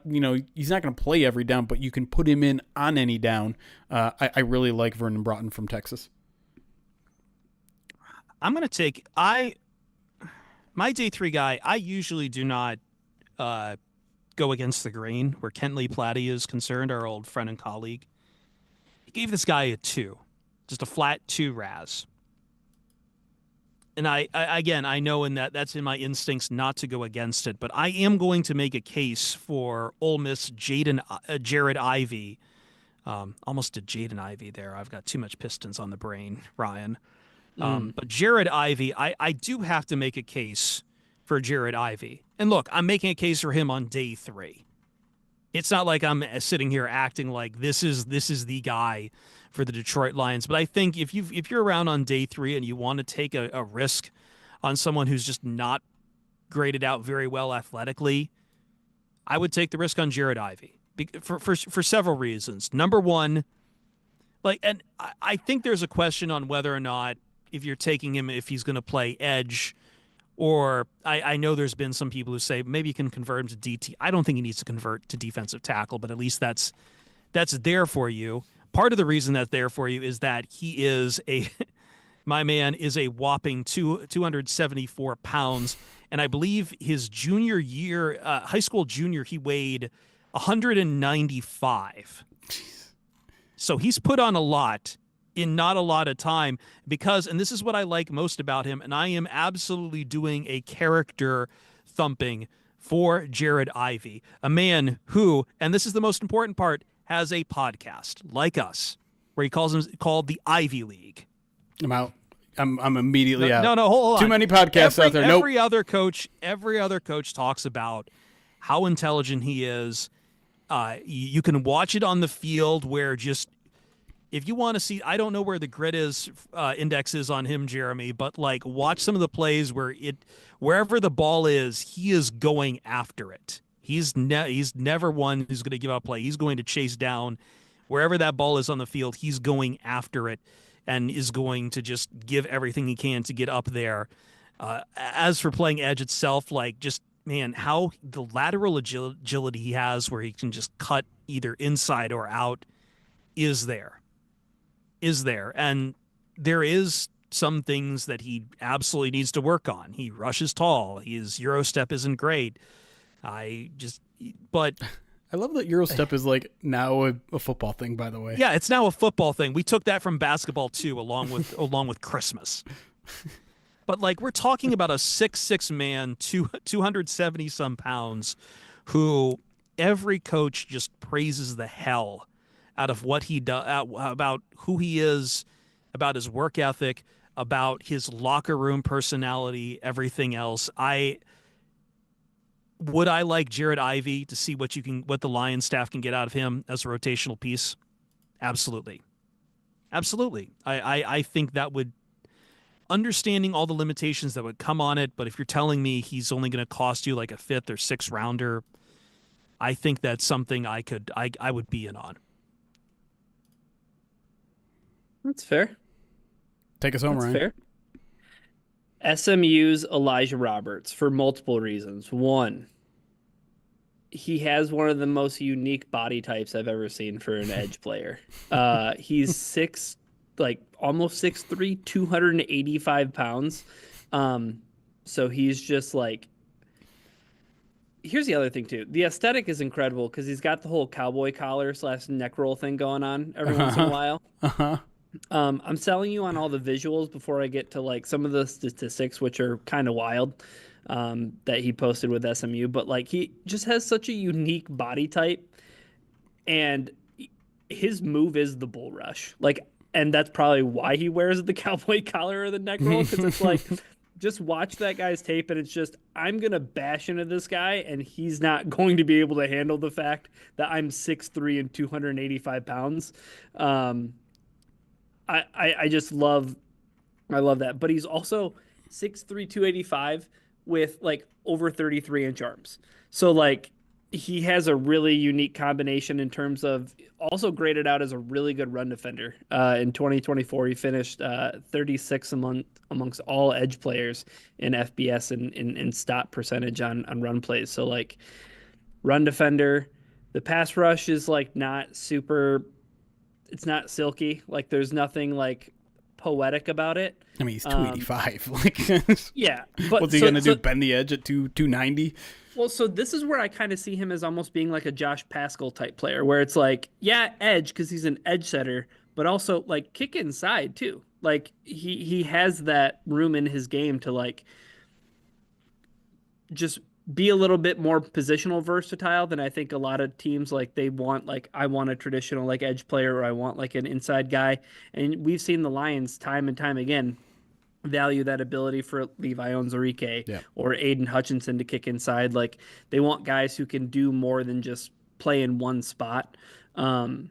Senior captain, but the aesthetic and the last thing I'll leave you with are the numbers. Combined for 131 pressures over the past 2 seasons. He's number 1 in FBS. But again, he's just such a uniquely built football player that not every team's going to covet him, and he kind of has like a round 4, round 5 grade. But Josh Pascal on the last year of his rookie contract. Yeah, we didn't really talk about the need part of this, but they don't have anyone signed in the future at edge, like including Aiden Hutchinson right now. Yeah, it's a blank slate. And interior is also kind of like a big question mark, right? Like it's going to be who's the nose tackle of the future? Who's the the 3 tech of the future? Like who's playing while Aleem McNeil recovers? Like also, I don't think Aleem's starting the season. Right. No. Yeah, he won't be. So there's both an immediate need and I think a long-term need, even though they have a lot of bodies right now, especially at defensive tackle, but there's not a lot of one top end talent outside of, Aleem and Aiden. 2, there's outside of Aleem, there's really no like long-term picture anywhere along the defensive line. And so I think this is why there's such a concentrated effort on mock drafters and local fans and local media. Like, yeah, double dip at defensive line if you want to, if you can. I would not mind that at all. I wouldn't even mind. I wouldn't even mind like 3 rounds of it. The only downside of that, and it's really a downside of any position you draft at when you have a roster this good, is it's going to push good players off the roster, right? Like if the Lions draft a nose tackle, and this might already be the case, Broderick Martin's probably not going to be on the roster. If you draft a 3 I don't think tech, a lot of fans are going to lose sleep about Broderick Martin falling off the roster, though. Of course not. But you're not affording yourself that luxury to see that 3rd round pick that you moved up to grab. Right. Really develop. Right. Yeah. Yeah. There's an opportunity cost to it, right? Yeah. Yeah. And I mean, guys like Al-Qadim Muhammad, if they draft an edge or 2, his spot is going to be in jeopardy. And I know a lot of people liked how he played. I know the Lions liked how he played because they re-signed him. So, that's fine. I want to redeem a Macho Man right now and have you do the cream rises to the top promo, because that's what's going to happen when you draft good players. That's right. Oh yeah. I half-assed that. I'm sorry. I think we just ended right there with the oh yeah. How dare you try to smash cut this podcast to anything other than the guy who's in the WrestleMania main event this weekend as a heel? I don't even know what that means. Yes, you do. I don't. I didn't even know WrestleMania was this weekend. We're on the road to Easter's this weekend. How rude. Who is going to be risen at WrestleMania, Ryan? On this day, Righteous Felon Craft Jerky. Oh, I don't know. We're getting all the wires crossed right now. Yeah. All right. Well, we got through it. We did all of our individual draft preview podcasts. You should go back and listen to some of the other positions we've done, which is pretty much all of them at this point. Go back and listen to us stumping of guys like, I don't know, Kyle McCord or something. I don't even remember who we were talking about half the time. Don't listen to that. Don't draft a quarterback. Don't draft a quarterback. You just don't want that drafted because you understand the discourse that comes with that. I don't actually, because I haven't scouted any quarterbacks because I don't want them to draft a quarterback. A McQuarterback. Don't draft one. What's going on this week? What do we got? I know I haven't had scraps up for a couple weeks again just because of workload and how we've moved things along. I'll see about getting a scraps up, but we are, as we mentioned at the top of the show, we are looking to have a early draft preview podcast. Did we settle on Friday or Saturday? I think it's Friday. We settled on Friday. We'll have a live recording. That'll be during the afternoon, 3 p.m. Eastern time. If you can join us on Twitch or YouTube live, we would always appreciate you there for it. But letting you know, we're moving that because it is an Easter weekend. There's going to be a lot of people with families, and we also want it for more time to marinate because the draft will be coming up that Thursday, the next like 6 days away from it. Yeah. So more time to marinate, more time to get it out there. We'll cover everything at that point. Talk about strategy, talk about kind of a little bit of what we talked about in these podcasts on which way we want to see them go. Yeah, we might build out a blueprint of how we want it to go. Maybe a mock draft. Maybe a mock draft. Maybe. I don't Yes, want to mock promise draft. anything. Yes, mock draft. Maybe. Mock draft with John Cena in it. We'll have a couple of midweek mailbags before the draft. One this week, one next week. Those will be on the podcast feed, and then after the draft, there'll be a midweek mailbag for subscribers to Pride of Detroit Direct. If you want to become a Pride of Detroit Direct subscriber, get exclusive content from myself, Ty Schulter, Eric Schlitt, others, Brett Whitefield during the season. Go to pridedetroit.com/subscribe. Hell yeah. And we will be live during the draft on our socials as well, and plenty of writing to come. We have a bunch of articles coming from great Pride of Detroit writers on who the Lions should draft and why. Day two pick, it's our draft coverage. You know what it is. We're great at this, even though Jeremy doesn't like mock drafts. I think people are finally starting to come around to being right there. Let's get out of here. Ryan, anything else to add? Go Pistons. Hell yeah. Them Stones. For myself, Jeremy Reisman, and Ryan Matthews, we'll see you Starside. Oh, I'm the one that has to hit the recording off button. Yes, you have to turn it off, Jeremy. You have to turn. I did it. What's this picture, Ryan? You threw Elijah a picture SMU guy. Elijah Roberts looking like a 90s, like a caricature of a. I love the collar, man. I see the collar and I think of the Boz every time. That's a fantastic picture. He looks give me collars and give me mesh cut off mesh jerseys. He looks like oversized pads. If there was a movie and you're like rooting for this team and they have this home team that you're rooting for has like this little scrawny guy, this is the guy that you see lined up against him that he's like literally shaking his knees at. Yeah. He looks like he could be in. I love the Pony Excess 30 for 30 documentary about SMU in the 80s. He looks like he could play for SMU in the 80s. The same look. Oh yeah. I still can't get over the fact he had 131 pressures over the past 2 seasons. And it's like, oh. But it doesn't SMU though. Sorry. Just say you don't like to have fun. We'll just leave it at that. How dare you? Just say that your life. You're only your the life 300th person to accuse me of that. You're just a curmudgeon because there's no more Severance. No, there's plenty of good TV out there right now. That's right. Like the first 2 episodes of Hacks. Which were fantastic, by the way. Which, no spoilers, but all I'm going to say is I love the fact that everybody's at each other's throats. This is fun. I don't know why, but Ava just running up the escalator at the very end of the second episode was so damn funny to me. Oh, yeah. I actually have a new TV show I finally got into. What's that? Unfortunately, it's an anime, so. Oh. Shocked. It's the new Gundam. It's the new Gundam. I got into it. Oh, well, that's where I'm going to go. is home to not watch anything because Hacks isn't out until Thursday. New Last of Us is out. I already know how that one already. ends. The first welcome. episode. Righteous Gemstones. You watching Righteous Gemstones? No, actually, what we're catching up on Vice Principals. I'd never watched that before, and that's good. That is good. There's a little too much Walton Goggins pictured. I think we've talked about this in Righteous Gemstones. Yeah. See a little bit too much of him. Everyone who says like he's like a sex symbol after the latest White Lotus episode, the people that are calling him a sex symbol have not seen the most recent episodes of Righteous Gemstones. Well, why do you do it, Baby Billy? Well, I'm selfless. Baby Billy's Bible Bonkers.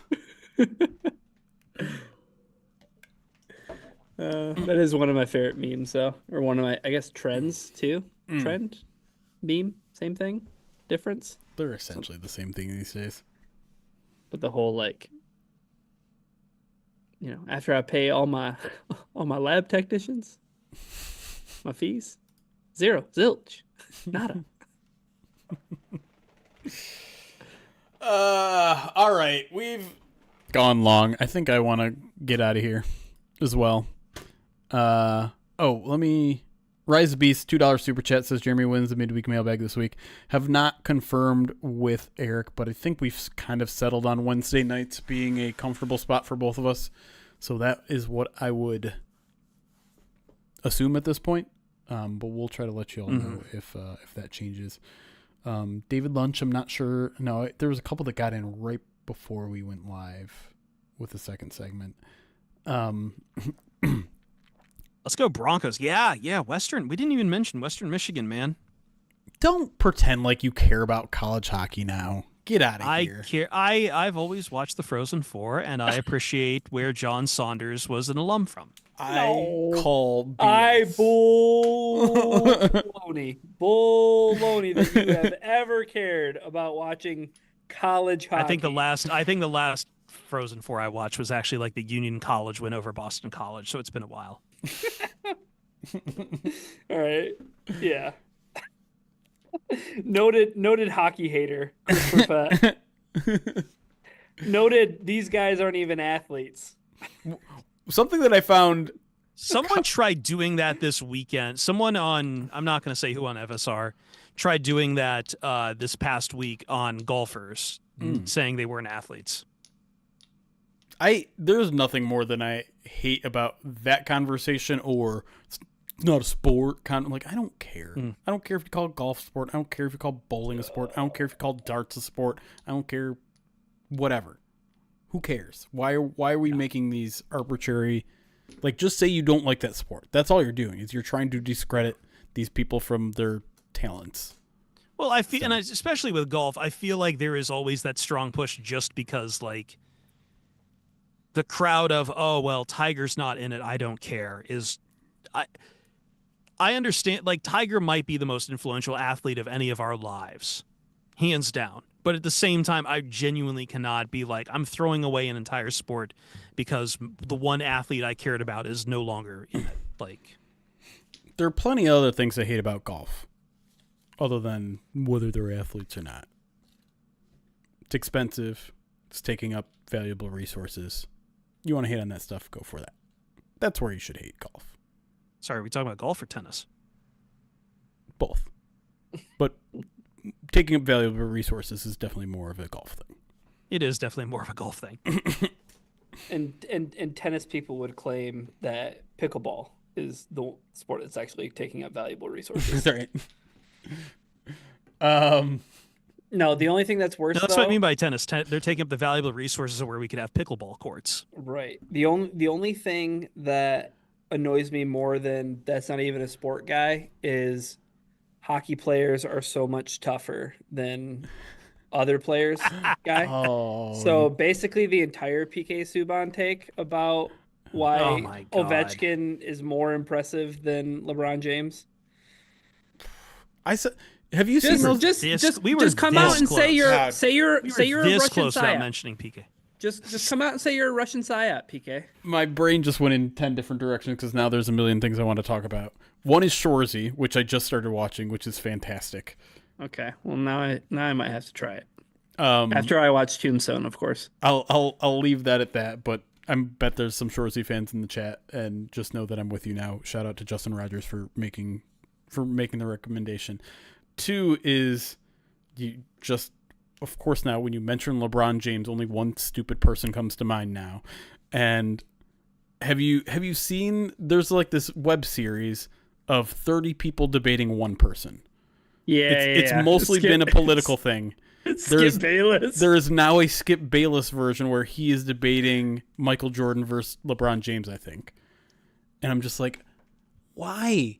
Why do we need to get this guy on? Like, he has a platform to talk about this, and he does all of the time. Why are we giving him another platform of people just like these randos arguing about him?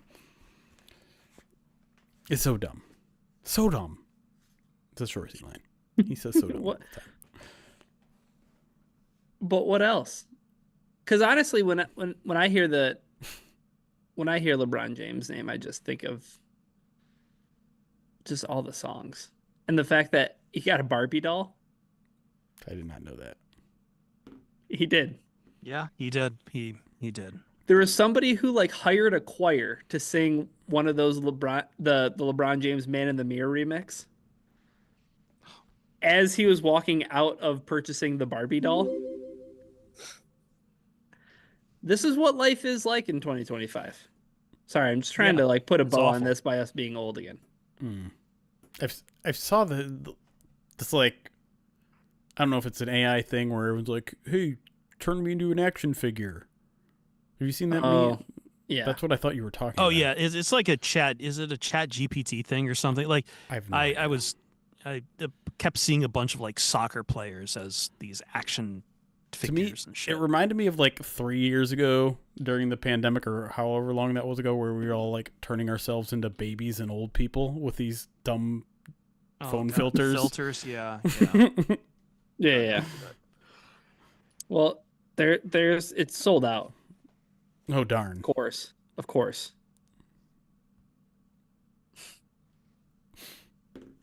God, fine. Not until you go to eBay to see where all the scalpers have placed them. That's right. Oh, that's actually, I just want to know now. All right. Well, you look at how much they're charging for that garbage. Let me. That is my dread more than tariffs on the Switch 2.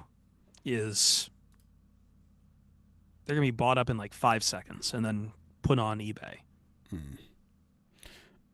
D-Lines for Life, 15 months says, don't go chasing waterfalls, Ryan. His name isn't Michael Keaton, it's Michael Douglas.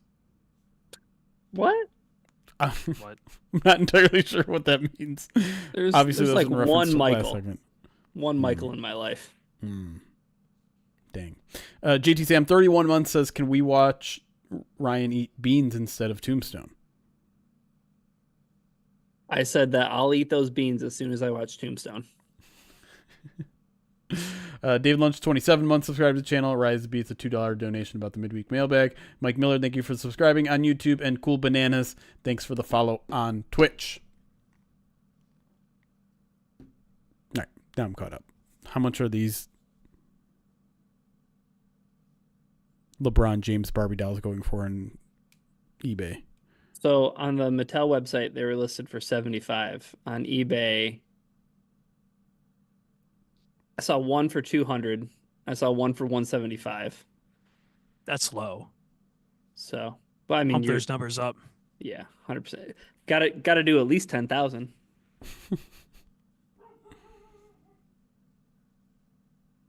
All right.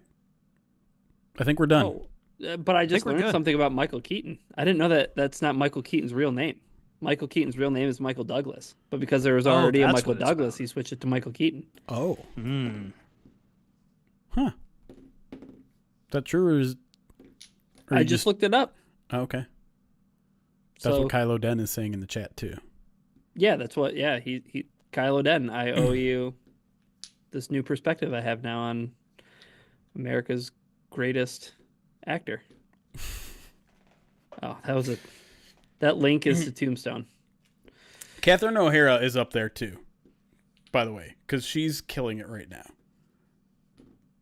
She's in like everything, including The Last of Us. There's a spoiler.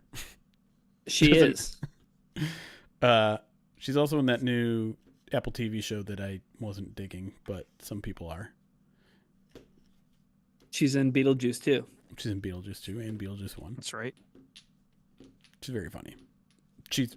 I was just talking about this with my buddy. Like, I don't know if anything will ever top her in Best in Show, which is one of my favorite movies of all time. I don't think I've ever seen that. Oh, Ryan! That jumps to the Yay. list. I'm sorry. Best in Show over Tombstone. I've disappointed both of you guys now. Perfect. Oh, Best in Show is so good. All right, guys, we're going to get out of here. Probably next live Wednesday, so a couple days here.